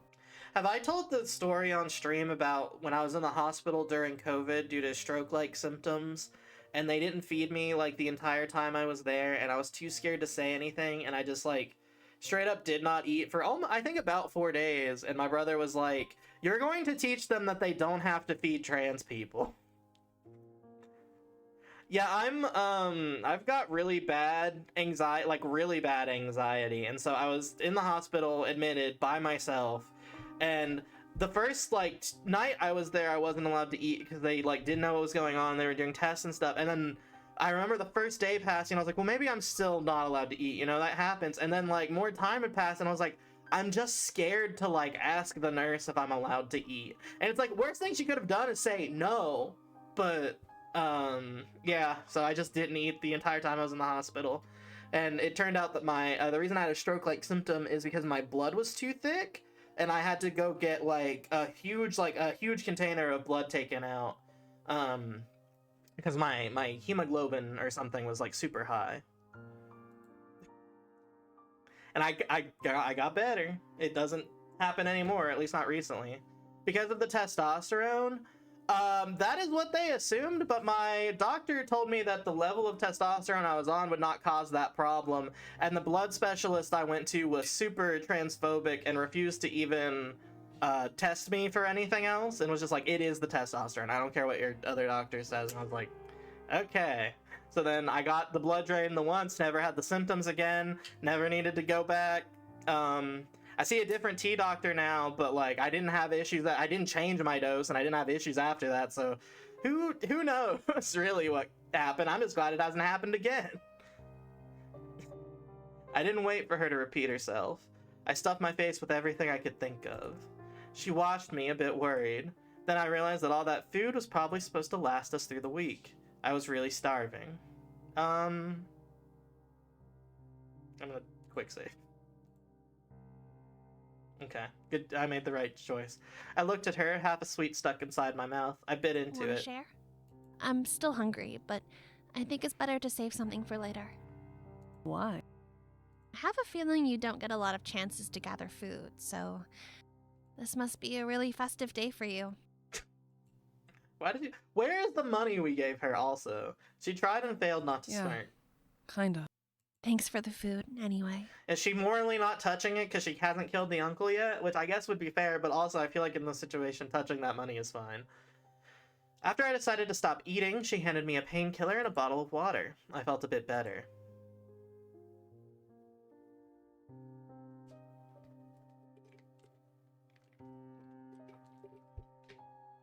After half an hour, while Hanoko was at least trying to clean the place, the pain in my ribs finally started to ease. I could breathe again. My chest stopped feeling like shattered glass. I looked around the room while the Hitwoman gathered the trash into a black bag so big it could have fit me inside. That's a weird thing to think about. The cat watched her like it was supervising. Are you feeling better? A lot. Thank you. Good, because I would like to have a talk with you. Now she had my attention. She sat on the chair, crossed her legs, and looked straight at me. Let's play a game. From the look on her face, whatever she was about to suggest was anything but a game. My stomach tightened a little. A game? Yeah. I know you're as curious as I am, so 3 questions each. No personal stuff, no psychological tricks, no dumb questions. Okay. Let's have a chat. Sure. 3 questions. I probably need to think about each of them very carefully. This wasn't casual, she was testing me.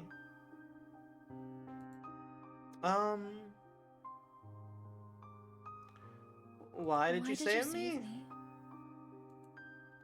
The question slipped out before I could stop it. I hated how vulnerable it Because sounded. I'm the knight in shining armor. Can't you see that? Awesome. I do love that her response to that is being like, hold on, I gotta show off my abs. Which, like, fair, and I love to see it, but, like, very funny response.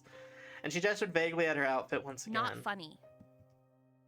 I'm serious. Because we're eating the same shit at the moment. I can't let you go away so easily. And let's be real, you're still my client. I still want to kill your fucking uncle. Her eyes flicked back to me cold on purpose. A wall rebuilt in half a second. Is someone Is looking for someone me? looking for me? My stomach tightened as I said Probably. it. No hesitation. Just the truth dropped like a stone. I appreciated Now it. that you don't have that microchip anymore, it's going to be a bit more difficult for them to find you. You are albino, though, so it does make it a bit easier for you to be spotted on the street. Is it okay if I head out? By the way, please make sure you take my ass down. Of course! No one ever has to ask to leave stream. Please do whatever you need to. Thank you for stopping by. I really appreciate it. You did a great job with the voice acting, by the way. Everybody did. Have a good rest of your night. Of course, with that hair of yours. I'm not dyeing my hair. I didn't ask you to dye your hair. Not now. Not ever. I did suggest it, but I didn't ask directly. It's the only part of myself I really love. My voice cracked a little. I didn't want to sound offensive, but I did. Loud and clear. Stubborn little We angel. gotta get you a cool hat.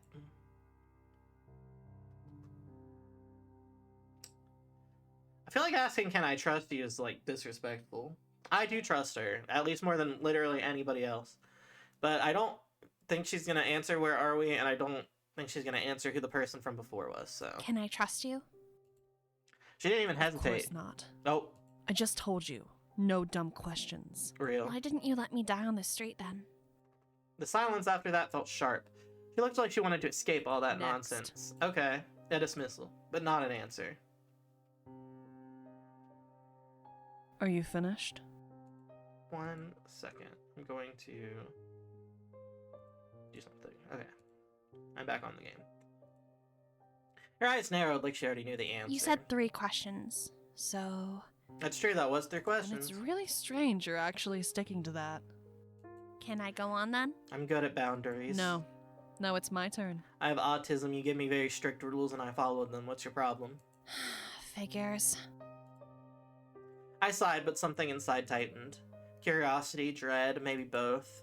She leaned back in the chair, ready to strike with her first question. First of all, Her tone changed. Lower, dangerous in its calm. the money you gave me. Yes? Is that from your videos? She didn't blink. Even the cat froze too, as if sensing the tension. We said no personal questions. Just answer. Hey, you're breaking the rules. What the fuck? My breath. I followed the rules. Why don't you have to? They're your rules. They're your. They're her rules. My breath caught in my throat. What should I say? Telling the truth could upset her. Maybe she wouldn't consider me her client anymore. Maybe she'd kick me out in the street. But if I lied, I could stay. Safe. Fed. Alive. Yet the lie tasted rotten already. Felt so wrong to protect myself this way. I'm gonna tell the truth.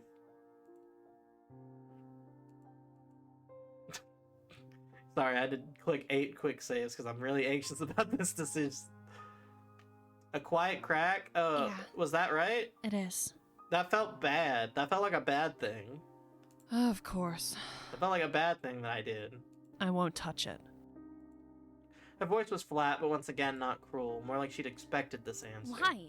It's still money. Why don't you use it to escape then? It was right, okay.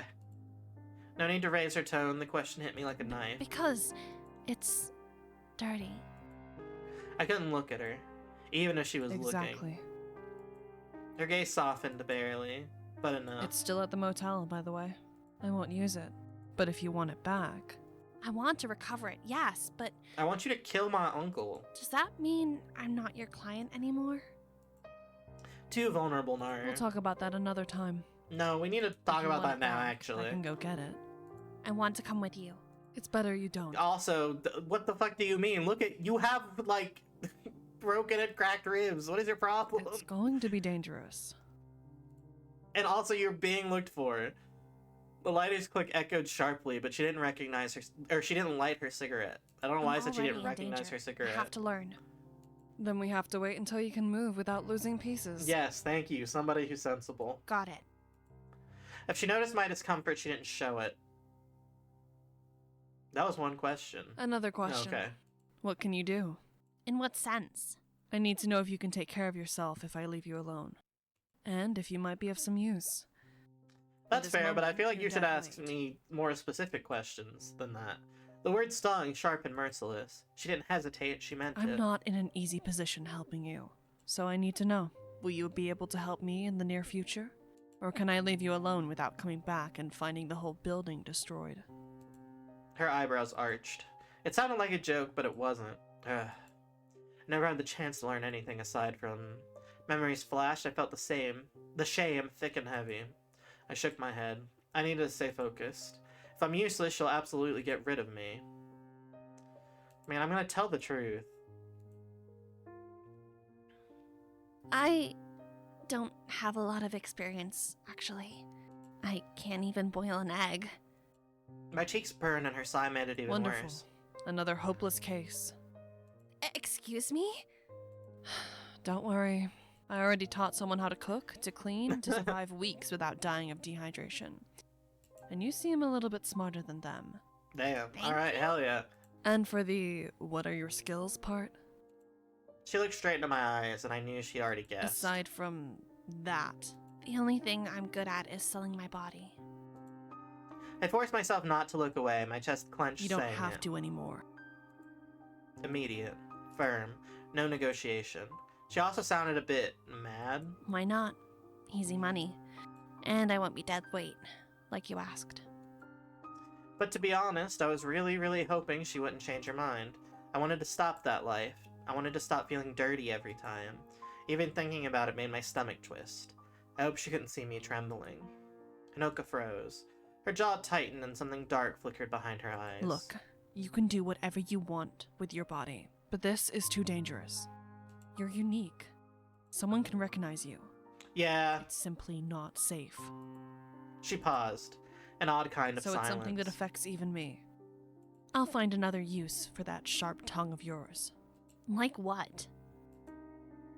I tried to sound sarcastic, but it came out shaky. We're gonna put you on work-from-home tech support, and we're gonna let you fight people on the line. I wasn't sure if I was scared or relieved. Hinoka looked at me and her expression cracked just a little. Anything. Literally anything but that. Try something relaxing. Like crocheting. Don't know if you're making fun of me or... Guess. We're gonna have you selling to ask you hats and something mittens even by more the important. boatload. Need to ask you something even more important. Oh god. Okay, let me wait on these ads to pass. That sounds important and scary. Need to drink water also while I have a moment. Alright. Shoot. Exactly. What? Oh. Her voice dropped. Calm. Too calm. Do you think you'll be able to kill someone? Oh. Can we kill the uncle? I would love to kill the uncle personally. I think killing the uncle would go hard as hell, actually. I think she should get to do it as a treat. I like 100% let her do it. Who knows? I gulped. My mouth went dry. The room suddenly felt smaller. It's up to your decision, as a straight question, no hesitation in her voice. And Hinoka was looking directly into my eyes, those icy irises trying to understand if I was even capable of lying to a question like that. Her stare cut through me. Waiting. Was I able to do something like that? My stomach twisted. A part of me whispered no, another whispered yes, and both terrified me. Yes, but. I'm so curious as to what the but is. Yes, but. The air felt lighter. Okay, that's good. I took a deep breath, and Hinoka looked away like she couldn't stand watching me struggle with the answer. In another situation, I thought the answer would always be no. But after everything that If happened... it's going to be necessary, I'll do it. To protect That's my myself. girl. That's or my to girl. protect someone else. Hinoka's eyes flicked back to me. A faint shadow crossed her expression. I would have paid a million to know what she was thinking. I'm asking a lot, I know. But we were going through difficult times. They're looking for you. They're looking for me. She looked tired. She wasn't trying to scare me, just to prepare me for the worst. Since you're with me, I can't promise I'll always be able to keep you safe. So I need you to understand. I know. No need to explain it to me. I'm not a normal person. And I'll probably never be. I hope I'll be useful soon. I felt small, but powerless never. She took a cigarette and looked at me. Is it okay if I still smoke in here? It has not stopped you at any other fucking point in this game. Why would it stop you now? I thought the questions were 3 each. Don't test my patience, little angel. Or are we just at the point where she respects me enough to ask if she can smoke in my presence? Her lips twitched with amusement. She still sounded entertained. To be honest, I didn't like the smell of smoke, but... Be sincere? I don't like the smell, but this is still your home. Okay, never mind. It's fine. Okay, it didn't matter. She lit the cigarette, and within a couple seconds, the room was already full of smoke. I scratched you my need to nose. understand that lying to me is going to be counterproductive. Okay, then I'm... I don't like the smell, but this is still your home. There's a bathroom. I love cheating. And you're willing to lock yourself in the bathroom love cheating. every time Heart you have to emoji. smoke? It's fine. But thanks for asking. Hinoka didn't seem convinced at all and just smoked near the sink close to the window. I would have done that anyway if I was smoking in a room with another person. Not that I both smoke cigarettes and not that I would smoke inside, but like... Would you not automatically go to the window? To just not only like be respectful, but to also make it less just bad on the house in general? Smoking inside is not good for like your walls. I mean, I guess we're in an abandoned house and like who gives a fuck, but like also. A small silent compromise, I guess.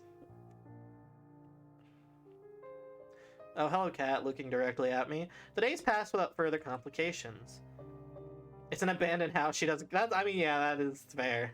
When the pain came back, I ate a little more and took more painkillers. My muscles had gotten too used to the mattress, and the first steps felt awkward and uneasy.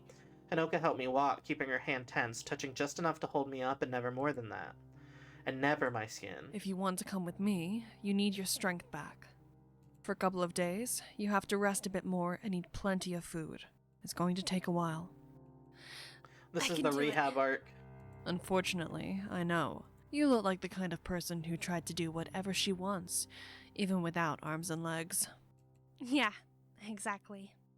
I don't want to be a burden, so I'm gonna do my best to heal quickly. Well, you can start now. She handed me a blanket and went straight to the couch. No explanations, just her routine of keeping Go distance. rest, little angel. It's the only thing you can do for now. Why are you sleeping there? To make sure you don't die. What's your problem? There's plenty of space on the bed. Oh, okay, sorry. This was the come sleep with me situation. Sorry, my bad. I immediately jumped into being mean. That's on me. She laughed, an actual laugh, low, surprised, almost warm. What a bold move. Bold? Sorry, I forgot that I they was were just worried the flirting couch before all wouldn't this. be I got comfortable enough to I got sleep. so distracted by the trauma and getting the shit beaten out of me that I forgot that we've been flirting with this woman. Who told you I'm going to sleep? I'm standing guard tonight. You need rest too. True. I need to keep myself safe. Also true. And these are difficult nights. Shut up and sleep, little angel. She tried to sound distant and cold again, but I heard the softness. Barely noticeable, but real. I sighed and turned in the bed with nothing else left to say. It was a bit difficult to fall asleep. I'd been sleeping for days already, but eventually I did. The fact was, Hinoka's presence near the door felt like a shield, and the shadows didn't seem as threatening. So my eyes closed on their own.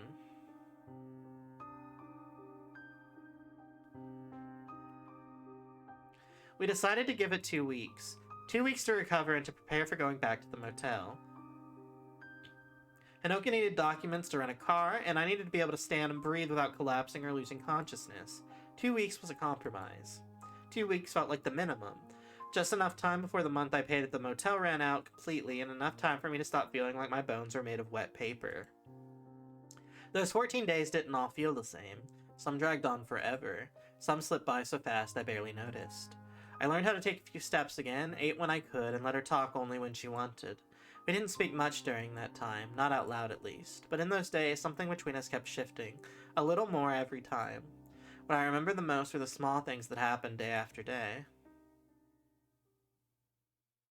Oh my god, kitty! I didn't know that today would be terrible. I woke up, tried to move, and I couldn't. Shit. My arm was dead, completely stiff. The weight of my limb made me nauseous. At first I tried to flex it, but even my fingers wouldn't respond. And then the panic set in. What is happening? I can't. Hinoka was sitting at the table, watching me while smoking. What's happening, little angel? I can't feel my arm. It's numb. I knew this would happen. You knew this would happen? The medical file said it was dislocated. That's how that works? I've never had a dislocated thing before. Oh god, she's gonna fucking put it back in place, isn't she? Ugh. Ugh. Okay, she stood up and walked over, slow but Hold certain. still. This has They to go didn't do back. this at the hospital? I guess they were waiting for the arm to be less broken. There was something in her gaze, like she was waiting for permission without asking for What? it. Like right now? Yeah. The damage will be irreparable if we Yeah. wait. Stay still. Why didn't the hospital was gonna release her like that? That's crazy. I mean, again, money and power, you can do whatever you want if you pay people enough with the uncle and everything. I get it. I get it. And Just try like not to real scream life, too but much. also Jesus Christ, the lack of medical care. She didn't sugarcoat her words. No comfort, no warning, just Hinoka being Hinoka. She placed one hand firmly on my shoulder, gripping it near the clavicle? Davicle? Clavicle. That's clavicle. I'm stupid, and I can't read. With her fingers pressing down. Her other hand slid under my elbow. I'm like getting nauseous thinking about this, and it's not even happened yet. Bracing the front of my upper arm while her palm pressed against the back of the joint. She exhaled once, shifted her weight, and oh yeah, I knew that was gonna be a sound. A white flash, a hot ripping pain. I was blinded for a moment. Clavicle. Yeah, would you believe that I took anatomy in high school? In parentheses, I'm pretty sure I failed anatomy in high school. I was blinded for a moment. My stomach lurched. I couldn't breathe. I gasped, lungs collapsing and expanding uselessly for seconds that felt eternal. Fuck. Yeah. I know. I thought I was gonna die. Cut the drama. I would say you've absolutely been through worse, no offense. She stayed near me, not touching but close until I could breathe again. It hurts, but I can handle it. I breathed through the pain, not hiding the wince, not pretending it hadn't wrecked me. Her eyes shifted enough to feel like softening.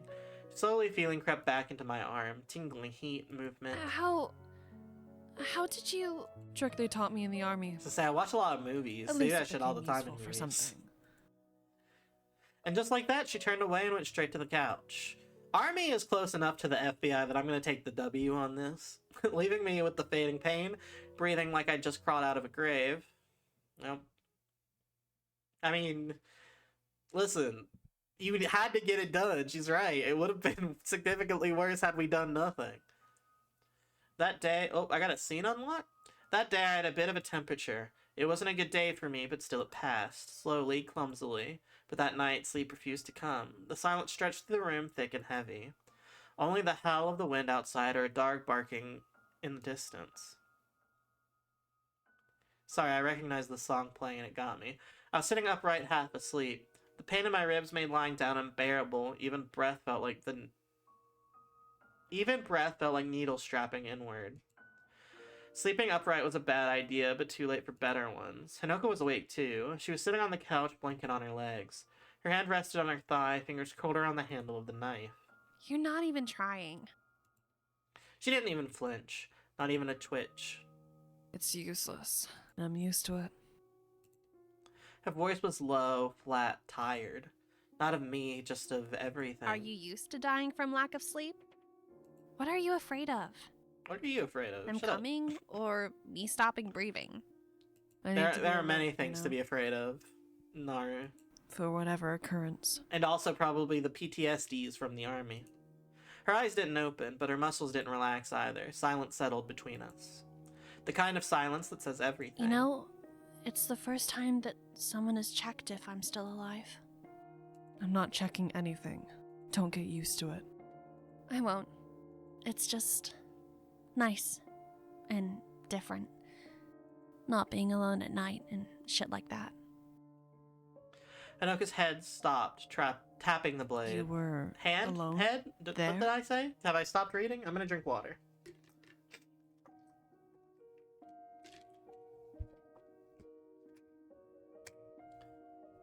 At night? Yes. We all had our rooms, and we weren't allowed to go into the others. We sometimes ignored the rules, and then the consequences were severe. I swallowed hard. The word severe echoed more than it should have. I never had problems with that. I always followed the rules, or was too smart to get caught. So there were other people there. They still are. A lot of them. My brothers and sisters also. I'm the first one who managed to escape, and I want to bring them with me. Hinoka turned to me, really turned for the first time that night.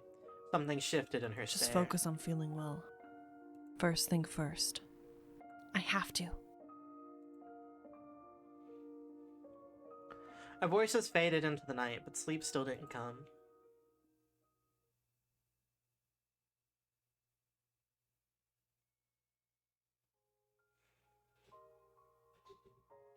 Hinoka gave me an old newspaper.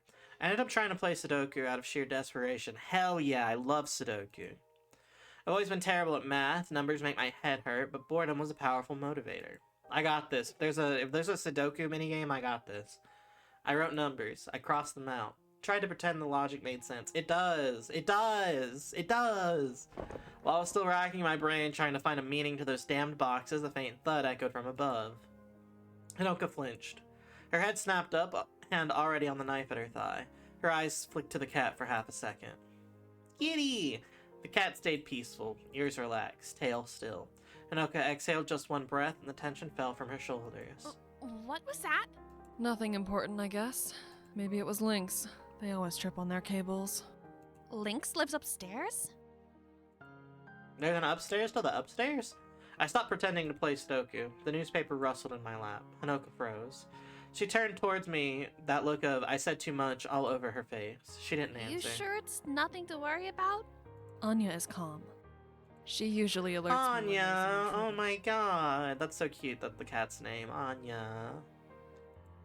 The cat stretched lazily, not a single care in the Those world. things happen on a daily basis? What? Lynx tripping over their cables? No, intruders. Every now and then, actually. Don't worry about that. The cat is the best alarm system here. I trust her. I let out a slow breath I didn't know I'd been holding and glanced at her and then at the cat. I wasn't alone and our little furry friend was helping the both of us. That seemed enough. Something in her shoulder seemed less tight. Hinoka didn't move after that. I went back to the Sudoku. but we both stayed alert for a while longer. That's fair. I'm not under fucking attack, and anytime there's a loud noise in my apartment, I get anxious for like 20 minutes.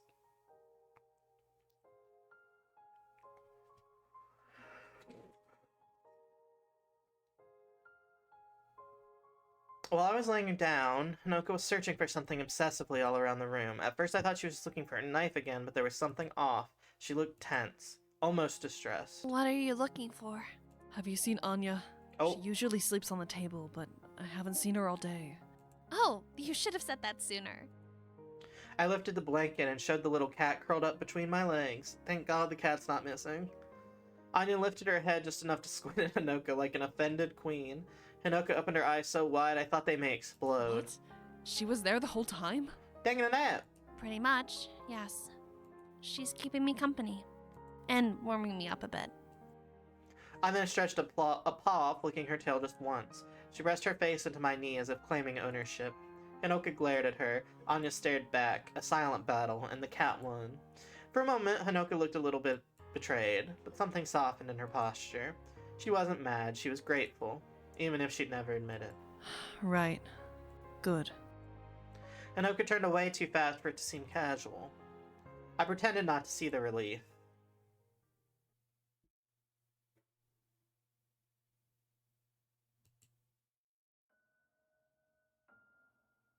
Panta! Sorry, I don't know why that's immediately what I thought of. It was a productive day. Hanoka came back for dinner with decent food and a bottle of soda I'd never seen in my life. The Panta! Yes! Blueberry Panta, yes! Funny, I've always loved blueberry-flavored things. I didn't ask where she got all of it from, I'd learned not to. With a bit of luck, once we recovered the money from the motel, maybe we could stop with the borrowing. She really, stole somebody's DoorDash order. After a few bites, I got thirsty and tried to open the bottle. The fact was, I'd started walking in, slowly, unsteadily, but I walked. A few steps today, a few more tomorrow. Each one felt like a victory until it didn't. Until something as stupid as a soda cap reminded me how broken I still was. Right hand, left hand, it didn't matter, I wasn't strong enough. I mean, I'd never been strong to begin with, but at least I used to be able to open a damn soda. I sighed and tried again and again, failing every time. My fingers wouldn't cooperate, my shoulders tensed, my jaw clenched. And the worst part was, I was furious. That hot, stupid kind of fury that has nowhere to go. I felt useless, like nothing but a dead weight. And then Hanoka came closer. Without hesitation, she took the bottle, twisted it open, and handed it back to me like it was nothing. The cat popped with a tiny hiss, and for me it sounded like mockery. I burned with rage. I could have done that alone. Well, don't be lashing out on other people.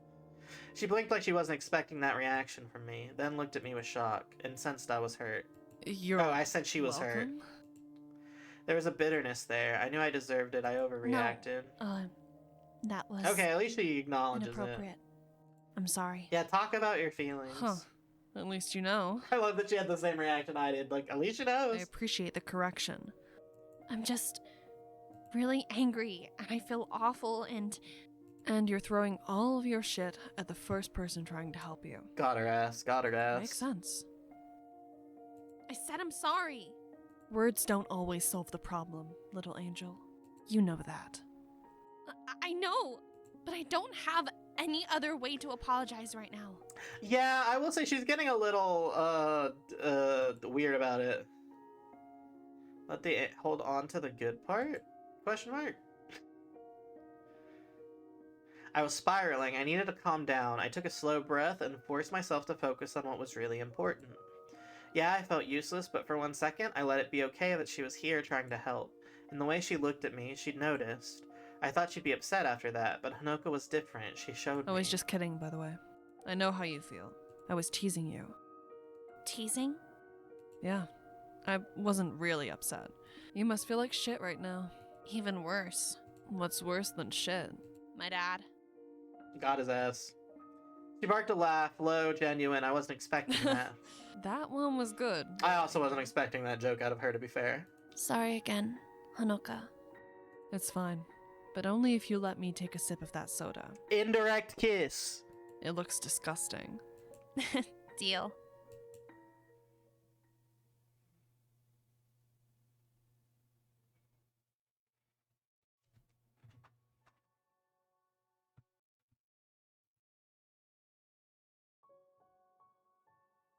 I walked again. Only a couple of minutes holding on to the walls, but I did it. I even reached the bathroom by myself for the first time. It was a win. Small win, but still. The wound was healing well too, thanks to Hanoka's skill and experience and perfectionism. So for once, that was not my main problem. At least that part of my body was doing its job. Until I tried to put the new bandages on by myself with one hand. The hand with the shoulder that couldn't decide whether to behave or kill me. My fingers wouldn't cooperate the way I wanted. Something wrong? Sitting at the table, I looked up and saw Hanoka leaning against the wall near the bathroom, an ice-cold beer in her hand, watching my fruitful attempts with a grin. Stop smiling, fuck ass. Fuck ass is a great insult. Wash your mouth with soap, little angel. She was still enjoying it. No real anger in her tone, like she'd been waiting for days for an excuse to say something like that. Come on, a little help here? Should I? Yes. I mean, I can always stay without the bandage. That's a threat. A consequence. I can't put the bandages back on. She's got a point. She sighed, but still was amused by the whole conversation. The corner of her mouth twitched. She joined me, leaving the beer on the table. While she was putting the bandages back in place, I watched the small drops of water sliding down the cold bottle. Can I take a sip? Have you ever had alcohol? No, never. Then no. That's fair, Stay actually. away from this legalized poison. She finished wrapping my arm and left the bandages perfectly in place. I mumbled something like thanks, but she didn't answer. She just grabbed her beer and walked away. That was enough.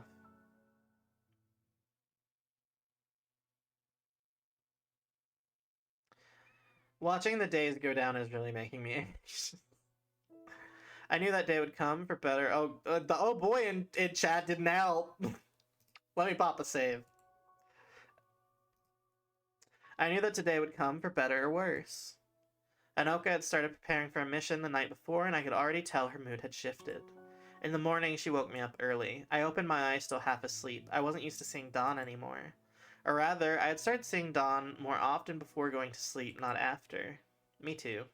Sorry to bother you this early. I've actually been sleeping a lot better than I normally did for like the whole week before finals, and not on purpose. I was having like a very like low depression, and for some reason it made my sleep schedule the most normal it's ever been in my life. Like going to bed at 8 p.m., waking up at 8 a.m. for like a week straight. And I was like, this is how I know something's wrong. This isn't me. Who am I? I have to go. To go?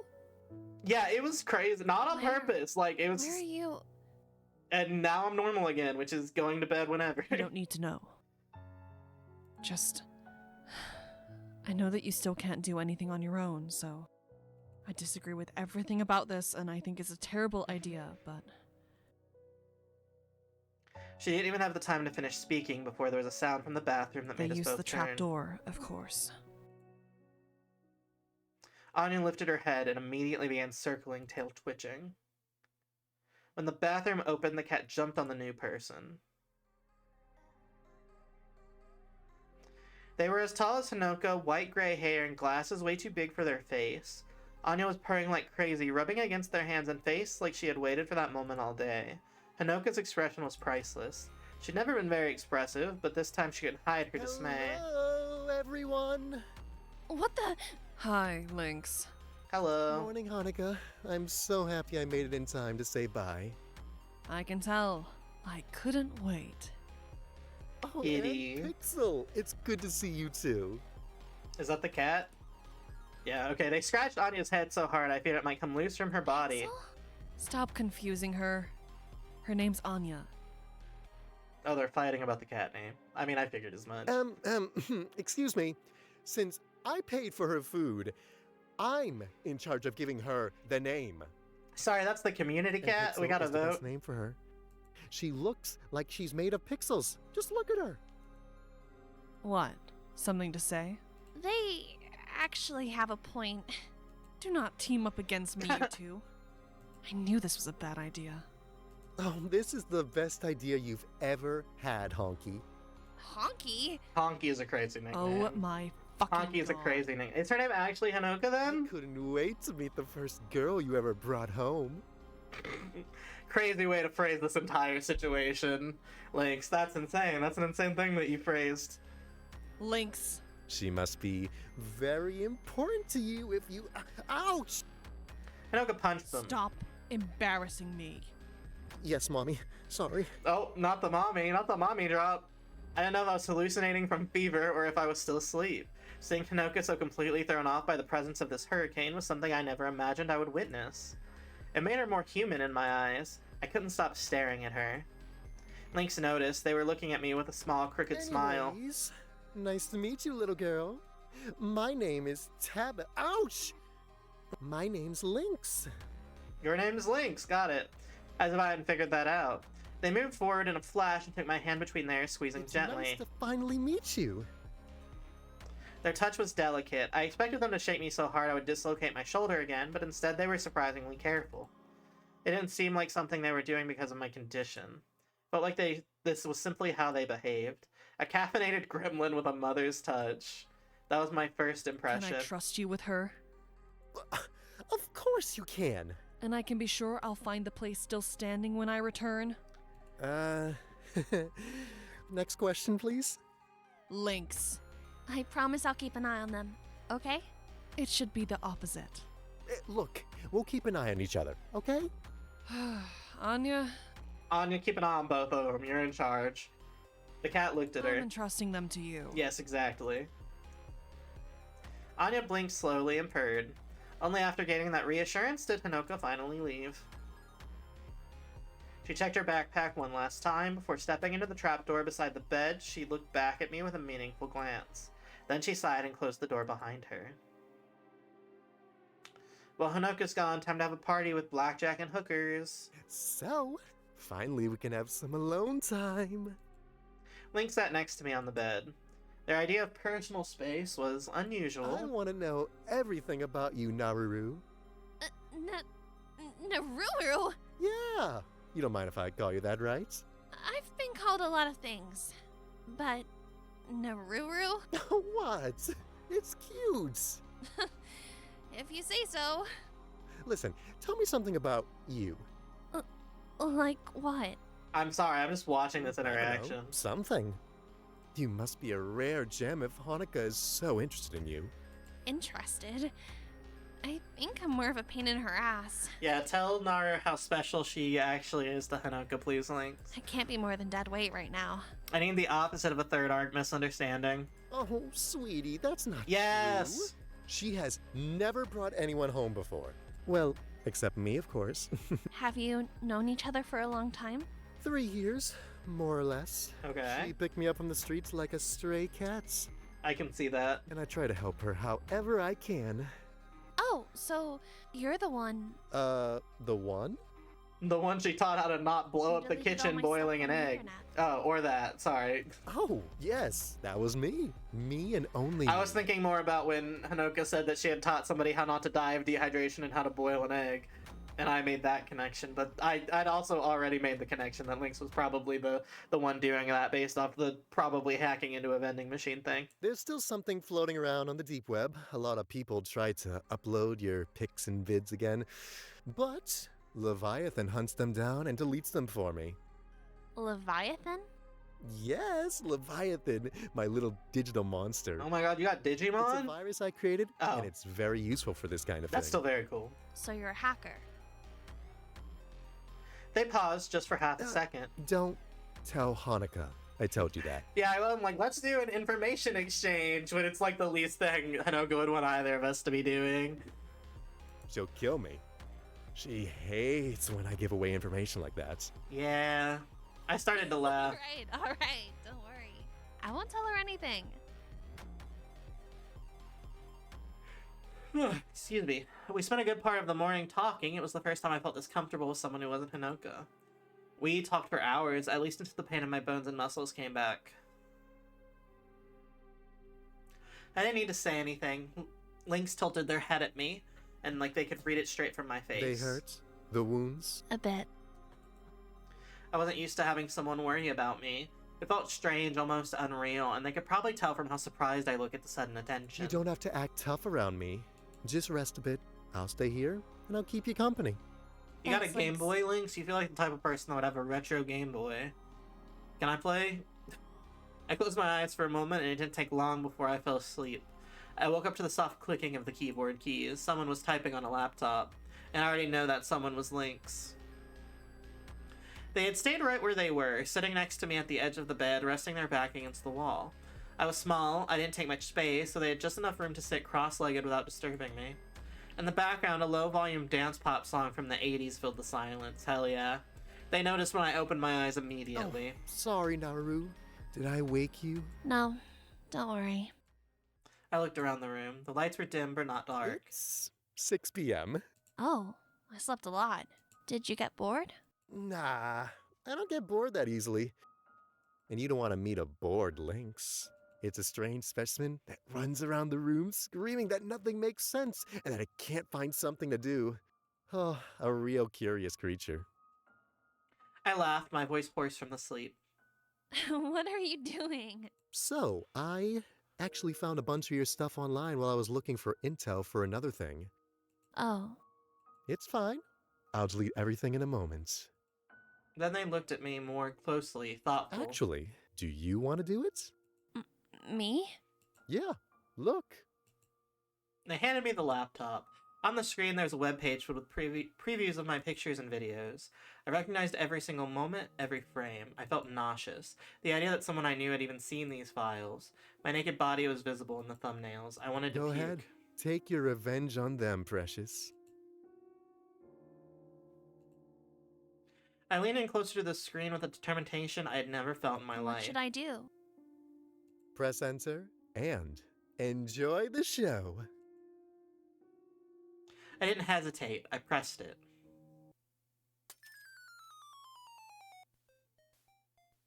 Oh my god, it is a Digimon! Hell yeah.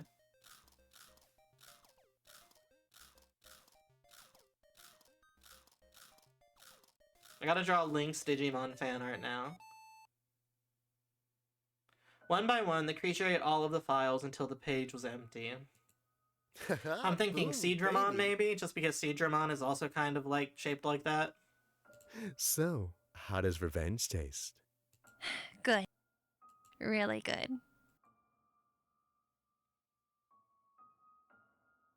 I stayed quiet for a while after. Lynx had probably seen the same things I had seen. The thought made me uncomfortable. As if they had read my mind, Lynx smiled gently. Don't worry about that. For me, those things were blurred. I was really young in those. It's disgusting they still have that kind of stuff. I know. It sucks.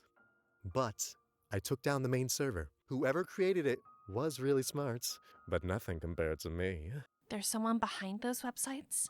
Someone who can tolerate disgusting things like those? One of my goals is to reach them, and I'm sure Hanukkah will make them pay. Hell yeah, I hell don't know if yeah, she'll hell do it. yeah. I mean, I am nothing to her. Why? Nothing for whom she risked Yeah, I her was gonna safety. say, I get it to a degree, but Are you I would sure also you know what probably you're feel the talking about, same sir? in her place, but like at some Only point, because letting me go would Come on, make things girl. harder for her than keeping me with her. She could have simply left the country, true. but she took you with her. You're special. Otherwise, it doesn't make sense. And Hanukkah's the Lulu. I'm just a normal person. We'll see about that. We'll see about that as a crazy response, though. The rest of the afternoon softened into something strangely cozy. Lynx sat on the bed with their back against the wall, legs stretched out, patting the blanket to invite me closer. I hesitated, but then shifted closer, letting my head rest on their thighs. Their fingers moved through my hair with careful precision. Anya curled up near my hip, purring the entire time. So he goes, "Are you here to cause trouble?" And of course she just stared at him. And you know her. That stare. Yes! The death glare. The one that makes grown men apologize for being born. Hell yeah. And then... Oh. The trap door opened. Oh, thank God it's you. I was very worried that it might not have been you for like a second. Honoka emerged quickly, boots hitting the floor. She froze for a fraction of a second when she saw us. My head on Lynx's lap, them braiding my hair. Anya loafing against my hip. Found family! Found family! I felt Lynx tense up. Oh, hi, Honky. Welcome back. Hanoka glared at us, eyes blank, brain Are you short-circuited. seriously talking about that day at the nightclub while doing her hair? What's the problem?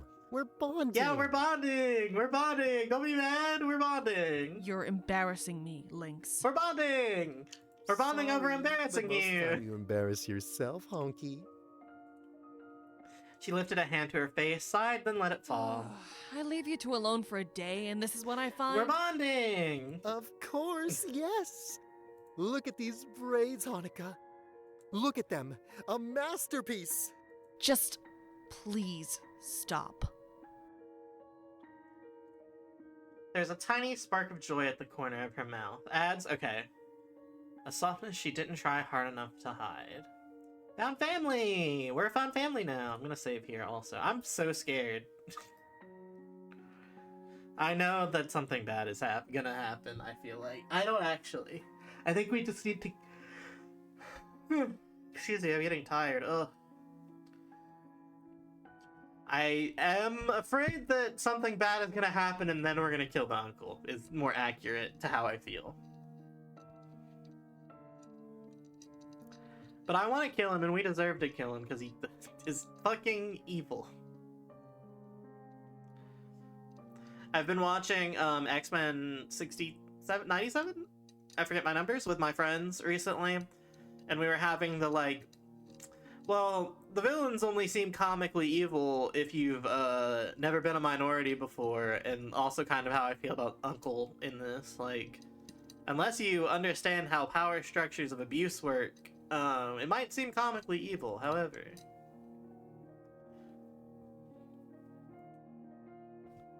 For a moment, she looked at us, just surprised.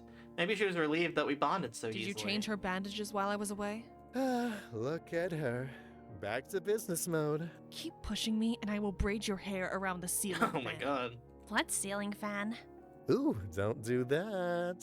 Hair pulling is one of my kinks. She then turned to me.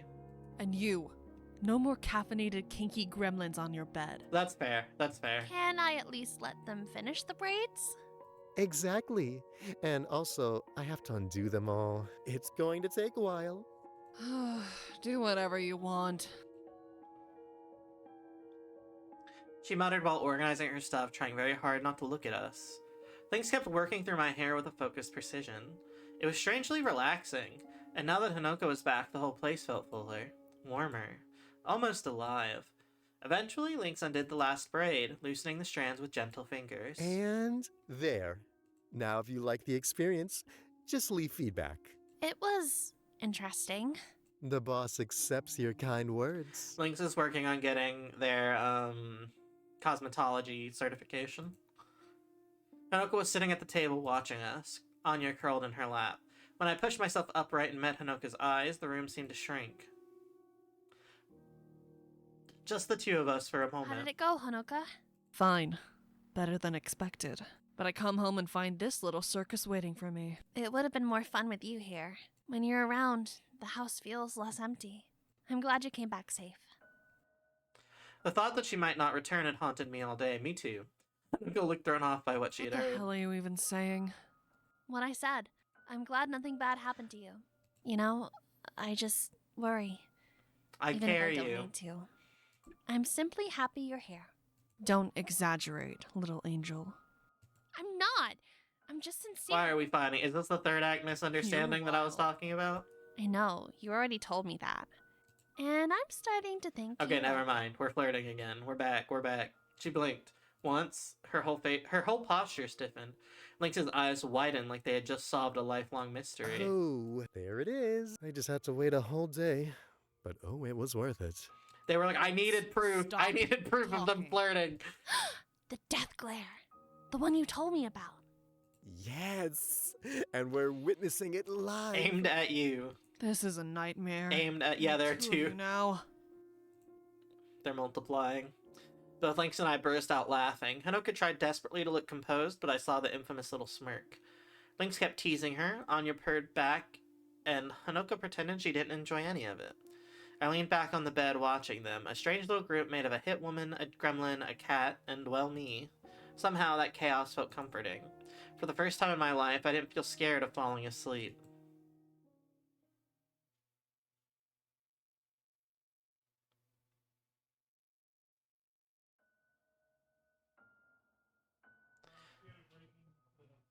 It was late when Anya decided to come back from her usual walk around the neighborhood. She crawled in through the window, shaking a couple of leaves off and stretching like she owned the whole place. Look who's just in time for dinner. Kitty. Anoka was sorting her stuff from the day before, and the cat's return seemed like the perfect excuse to take a break. Dinner? It's past midnight. She doesn't know that. It's true. Cats have no understanding of time. See my cats every time daylight savings changes, and they're very upset that I'm not feeding them at the time they think is correct. Anoka stood up from the chair and grabbed the cat's bowl, putting a bit of food inside. But to my surprise, Anya didn't even spare it a glance. She went straight to me. The Hitwoman stared at her. You're a disgrace. Oh my I god. raised you better than this. She looked personally wounded. I couldn't help laughing as I lifted the blanket, letting the cat burrow close to my legs. It's because I'm warm, I promise. Whatever the reason, I'm offended. Come on, it's probably cold outside. She just wants to warm up a little before eating.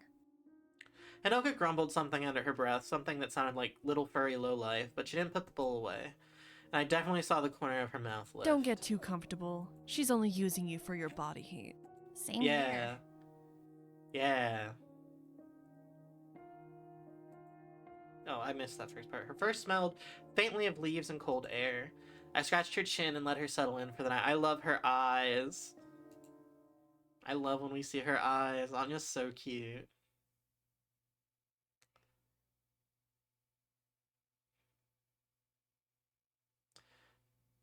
Oh, a scene unlocked. I must have lost the blanket while sleeping. I was curled up in on myself, knees tucked tight and arms pulled close, trying to keep warm. I didn't even notice, not until the footsteps woke me up. Anoka came quietly to the side of the bed. I know it was her. I kept my eyes shut. She didn't say a word. She just picked up the blanket from the floor and laid it back over me, careful, gentle. Then sat down at the foot of the bed where the cat was. Anya purred, and I can always hear her rubbing against Anoka. So, you like her, huh? Her voice was barely a whisper, so soft, meant only for the cat. Yeah, she's kinda good. She stayed there a while watching us. Then she stood up and walked away, probably back to the couch. I waited until the room went quiet again, and then I cracked one eye open. Anya was looking right at me. Her tail flicked once like she was saying I knew you were awake, like it was our little secret. I didn't smile, but I think she did. That's cute.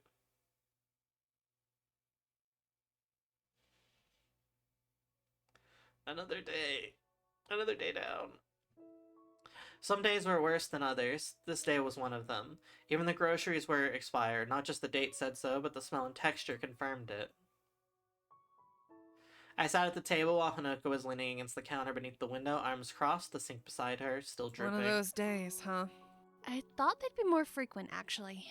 Luckily, I'm able to find good stuff. You learn these things with experience.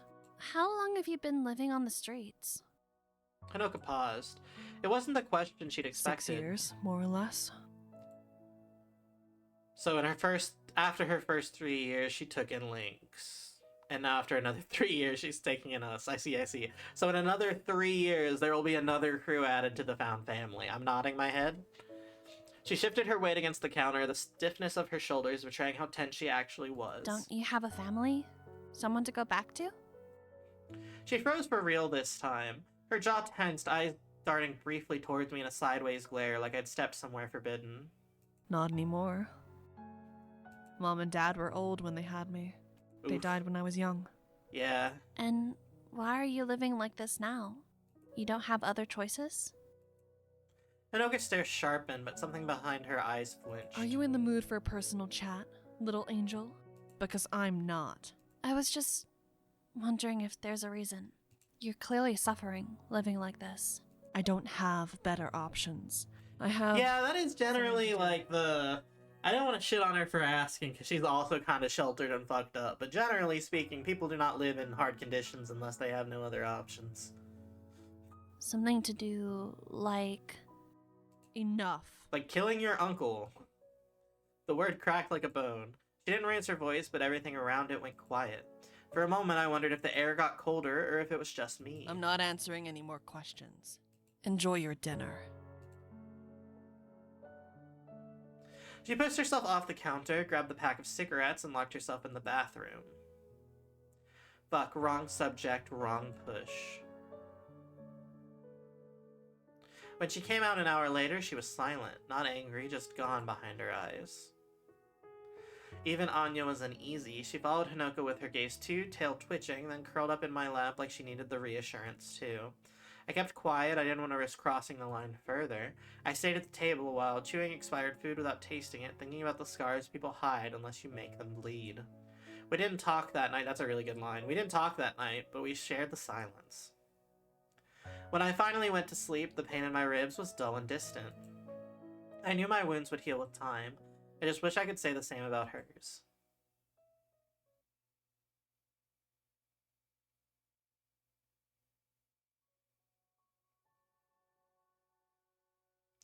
One step at a time. Oh, a new scene that I unlocked. Yippee!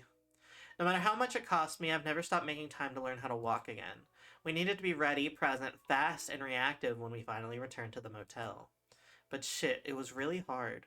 The first few days, the pain would take my breath. Slowly, step after step, I pushed my limits. By that point, I could stand without fainting. I kind of understand this. I had a surgery on one of my legs to help with my muscular issue, and I had to go to physical therapy and learn how to walk again. Walking, though, was still a whole different story. Hinoka watched me from the corner of her eye whenever I paced around the room, ready to step in if I faltered like she had plenty of times before.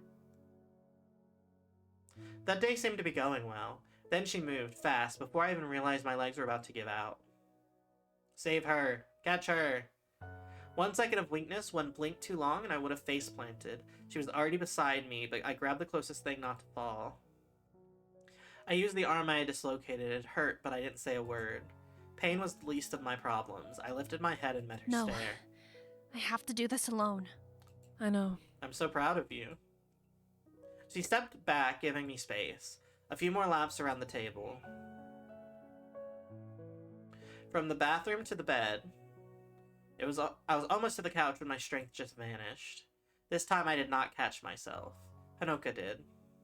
Her hands caught me mid-fall, quick and precise, holding only what was strictly necessary, as if she was afraid too much contact would crush me. Fuck! I was almost 15 minutes. It's fine, little angel. It takes time. Tomorrow, you're doing 16. Yeah, that's literally the way to do it. Just do a little more each day that you can. She let me go once I found my balance again. She didn't ask if I was okay. As always, I was still standing, and that, for both, was enough.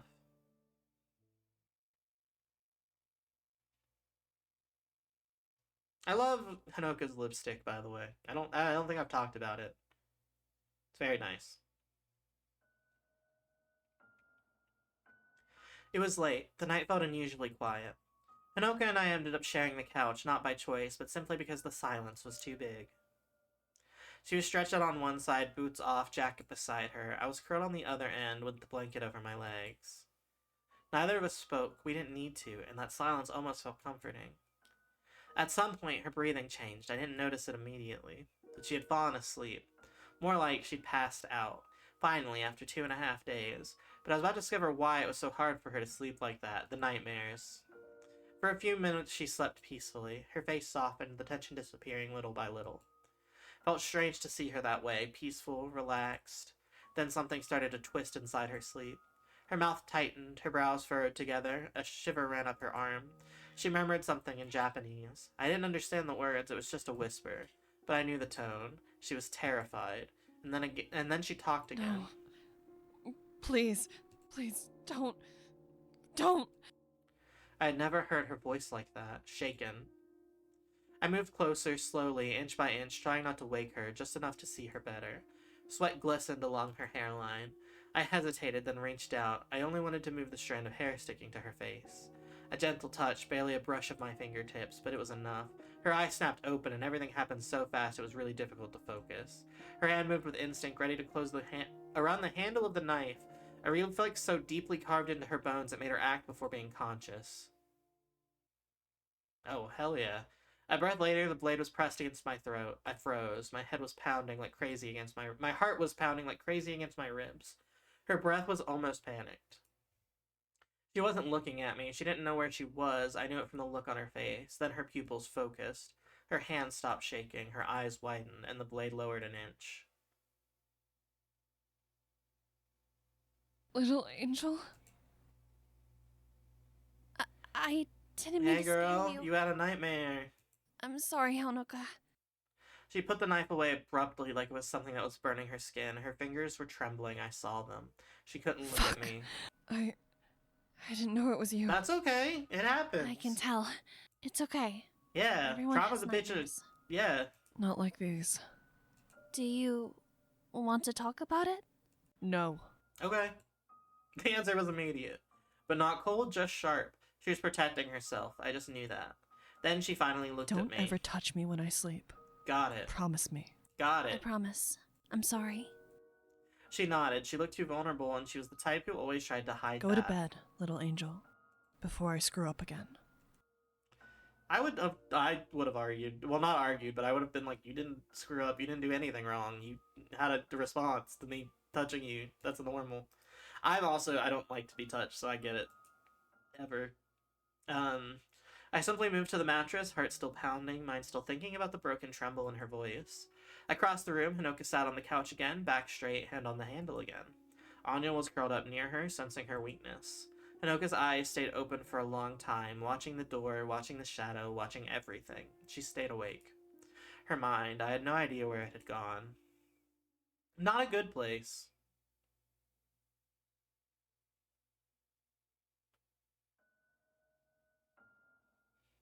When I opened my eyes, it was dark outside, pitch black. I'd slept the whole day. Maybe my body was trying to save up my strength for the mission. Hinoka was by the window, smoking, staring at the sky like she was looking for answers. Can't sleep? She shook her head. She'd heard me wake up, but she hadn't said a word. I got up, dragged a chair over, and sat beside her. She glanced at me out of the corner of her eye just to see what I was doing, but didn't comment. She took a drag of the cigarette, then exhaled slowly. She was in her own world. Neither of us said anything, and that was enough.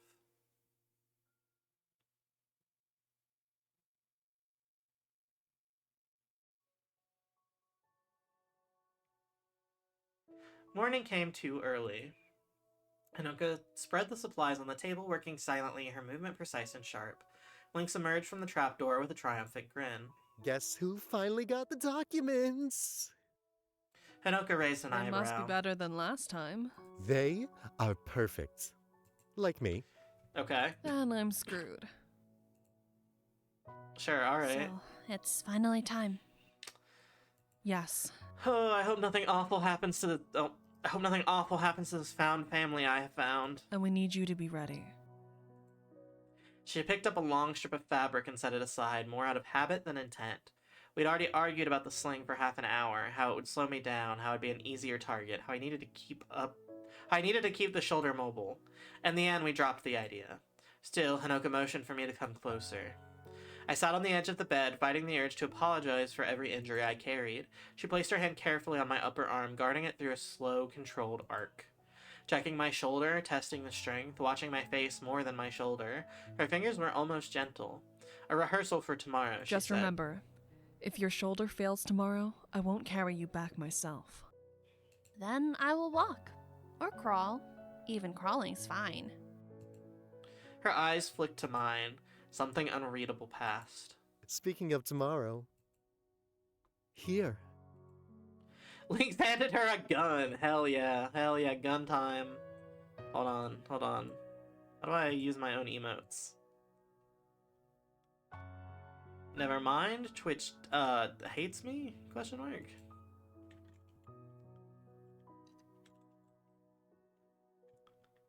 Never mind. Twitch hates me and won't let me use my own emotes? Oh, there we go.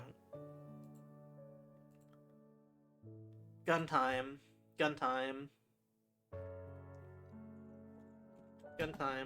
I'm so excited to have a gun. It was the first time I saw one in real life. You're just in time for gun time. I'm so excited for the gun. A cold shiver ran up my A new spine. one? You threw the last one in the river. How did you get a new gun? I don't know if I want to ask. Don't. Okay. While she was still rearranging things, I reached for them. When our eyes met, she knew I had something to tell her. Hanoka? I'm not saying anything new, but you really need to sleep tonight. She froze for a moment, clearly ready to refuse. Lynx intervened before the tension I'll cracked. stay awake. Pixel Thank you, 2 Lynx. with me. Thank you, Lynx. Between the two of us, no one is getting past that door.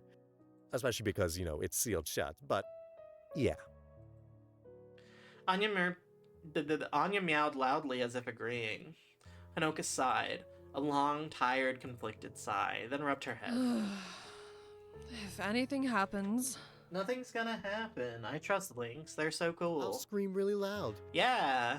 You'll hear me. Yeah. Please, Hanoka. Just rest. For once. She looked at me. At my dislocated shoulder, at the half-healed wound in my arm. Then she looked away, jaw tight. Fine. Just because I need to be alert for this mission. Thank you. We won. The room felt calm for a moment. A calm before the storm.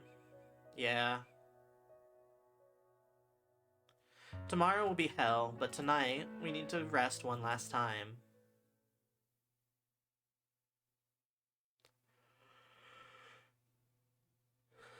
Excuse me. It was the day. The one we've been waiting and preparing for. Like always, we rested in the morning. We decided to move during the night using the shadows as a cover. So we had the whole morning to sleep. When we finally woke up, Lynx looked half dead. They'd stayed awake all night to watch over us with Anya, and now it was their turn to faint on the bed with a dramatic groan. Good luck. I love this sleepy sprite. Wake me up only if you need to hack God or something. Will do. I know it's gonna be okay. See you later. Bye. You need me to hack a god.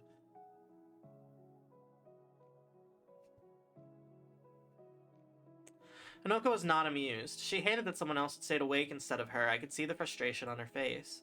Then she handed me painkillers and stepped outside to rent the car. When she came back, she went straight to the drawer near the bed. She checked something, then pulled out a brown-red wig and put it on. She looked so strange with that. But I knew it was necessary. We had to hide our identities in some way. Do you want to borrow one of these? I have plenty. Yeah. I never tried Wig is one. probably like 100% Or necessary. the hat? Tell me which one you prefer. Or the hat. I was talking about the hat earlier. After a moment of hesitation, I chose the wig. Hanoka worked on me with an unexpected skill. She tucked in all of my hair inside with quick fingers, adjusting and tightening. Then she pulled me in front of a cracked mirror, and I almost didn't recognize myself. Huh, cool. You can call me Runa from now on. Runa doesn't suit you, little angel. Then give me a name. A strange sensation in my stomach. Deja vu. She looked at me, pondering. Why Kyoko? I don't know, it's cute. Come on, let's She chat. said, "It's a more cute action." name. What's your problem?" She turned away before I could tease her for an answer.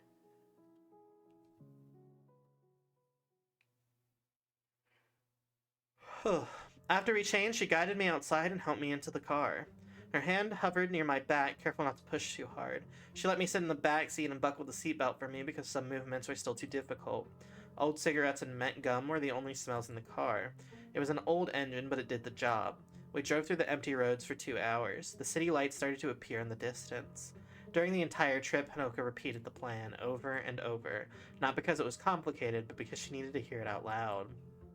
Walk in, take the bag, walk out. Estimated time, 5 minutes. It sounded easy, simple, almost boring. And maybe that was the worst part. When something seems too easy in our lives, it never ever is. We arrived at the motel. In the parking lot...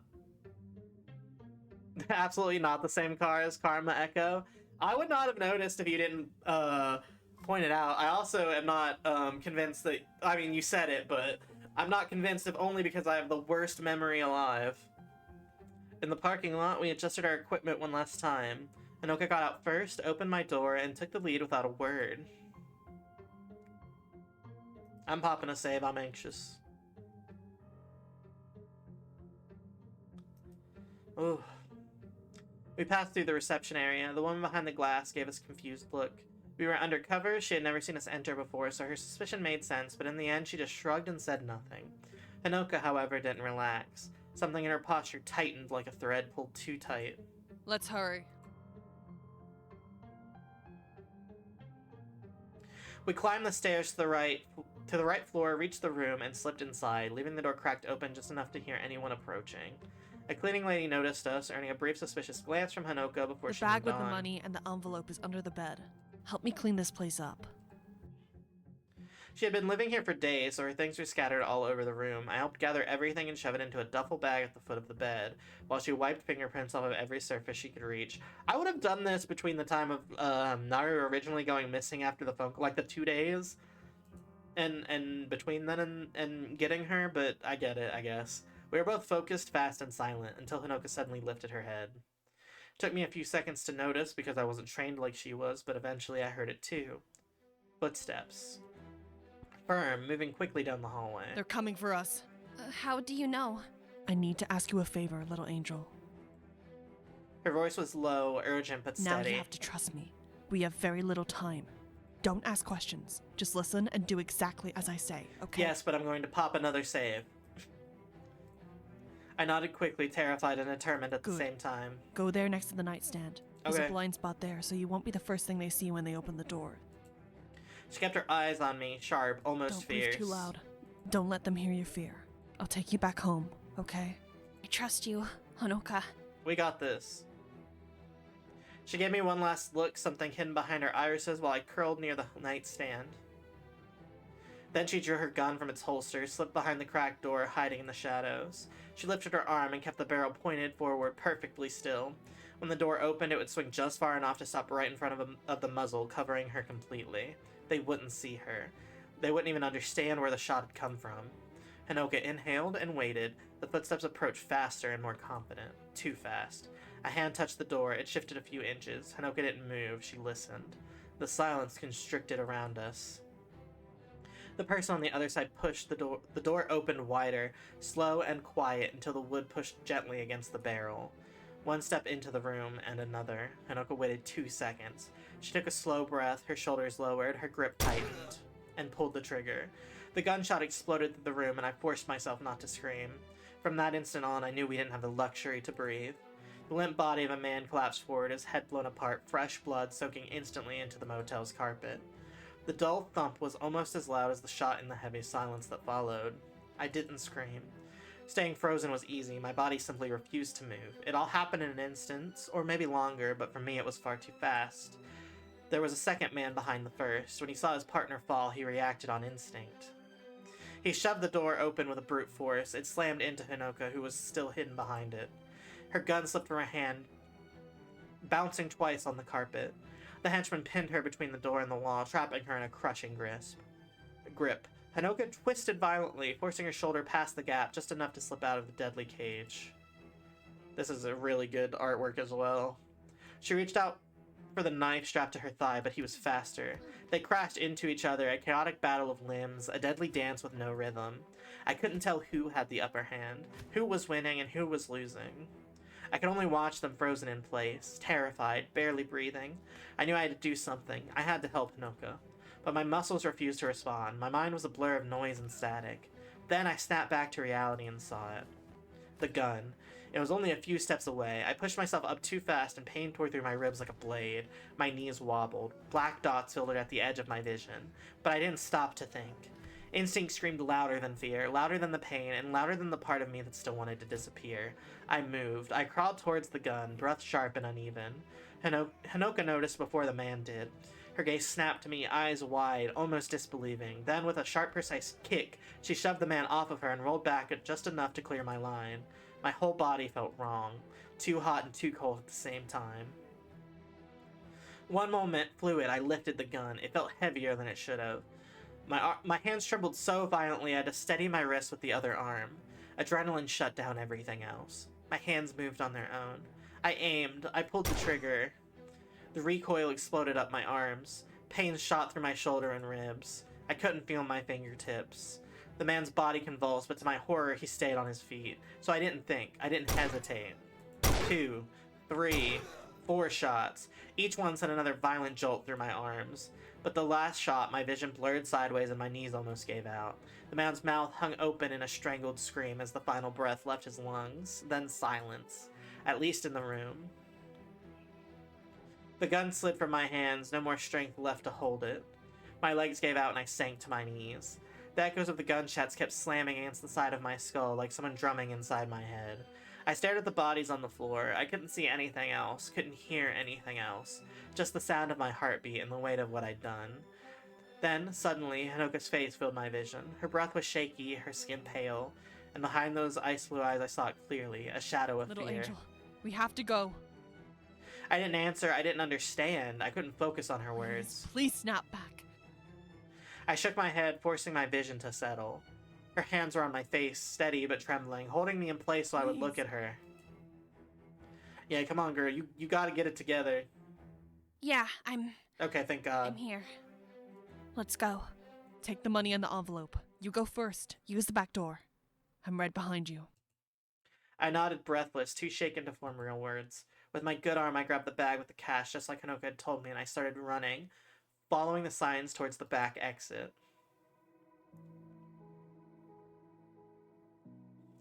If those two were just scouts, more would follow. We needed to disappear. Adrenaline, terror, numbed to everything else, but the shortness of breath, that I couldn't outrun. I knew I would pay for this very soon. I managed to slip out through the service door and reach the car we had left in the parking lot a little further down the street. Thank God. I turned, but Hanoka wasn't behind me. I waited in the back seat, heart in my throat, every second heavier than the last. When I finally saw her emerging from the shadows, I let out a breath I didn't know I was holding. Then a cold shiver climbed up my spine. She was wiping blood from her knife and from her hands. She opened the driver's door inside. Don't ask. Not All now. right, got it. Yes, ma'am. I will not question Dick. We didn't return to the car where we got it. Hanoka left it burning in a ditch, and we walked the last stretch home on foot. That's fair. By the time we reached the hideout, it was pitch black and cold as hell out. My legs were shaking so hard I could barely stay upright. My bones ached and my head spun.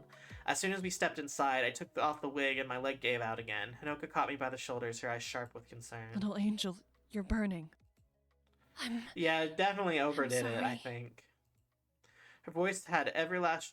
I wish I could read. Her voice had lost every trace of coldness. She pushed our stuff aside and let everything drop to the floor just to free her hands. I needed to lie down. I just need to sleep a moment. Breathless, vision blurred, I could barely move. Hanoka had helped me change. My clothes were soaked in blood and gasoline. She changed too, quickly, quietly, and she left everything on the floor. I climbed onto the bed and curled up, teeth chattering uncontrollably. I was cold, freezing. Hanoka covered me with every blanket she could find, but I was still shivering. Cold. Fuck. We got a working tub. We got to put you in some hot water. I knew it was the shock, the pain, the stress, but the fever had shot up so fast it made my chest tighten. Breathing grew harder with every minute. Don't die on me, little angel. You won't get rid of me that easily. That's great. If you can still joke, you're okay. Most painkillers are also like fever reducers. Put one of those in her mouth. Get her some water. She'll be fine. I tried laughing, but my teeth wouldn't stop chattering. And then, maybe the fever, maybe the delirium, I found myself doing something I would never have dared otherwise. Hanoka? She turned towards me. I could see the worry in her eyes. I grabbed her arm and pulled her closer. Come closer. I'm freezing. Her eyes widened, confused and startled. Then she sighed. She slipped under the blankets with me, tense at first, like she wasn't sure how close was too close. That's fair, all things considered. The fever makes you bold. I guess so. This is also a really cute CG. She slid an arm under me and pulled me against her. Helped tuck the blankets around us. Her skin was warm, her breath steady, her presence grounding. Every wall between us seemed to crumble like dust. I looked up and met her eyes, her face inches from mine. You're burning up. Try to sleep, little angel. I nodded slowly, and my heart pounded so loud it drowned out the pain and the cold. She smelled like smoke and winter air, and somehow it felt like the safest scent in the world. I closed my eyes against her chest. Thank you. I love how Hanoka. both of their hair looks lying down. That's something I cannot draw. I struggle with very much. She inhaled sharply, then exhaled like releasing something she'd held for too long. It's Mira, Mira, aww. What? my real name. It's Mira. I blinked confused. Mira. I whispered it again. She rolled her eyes, sighed in defeat. Yeah. Now rest, little angel. I don't want you dying on me. I did what she said and curled back into her, clinging like my life depended on it. But maybe because it did. Thank you, Mira. Sleep tight, Naru.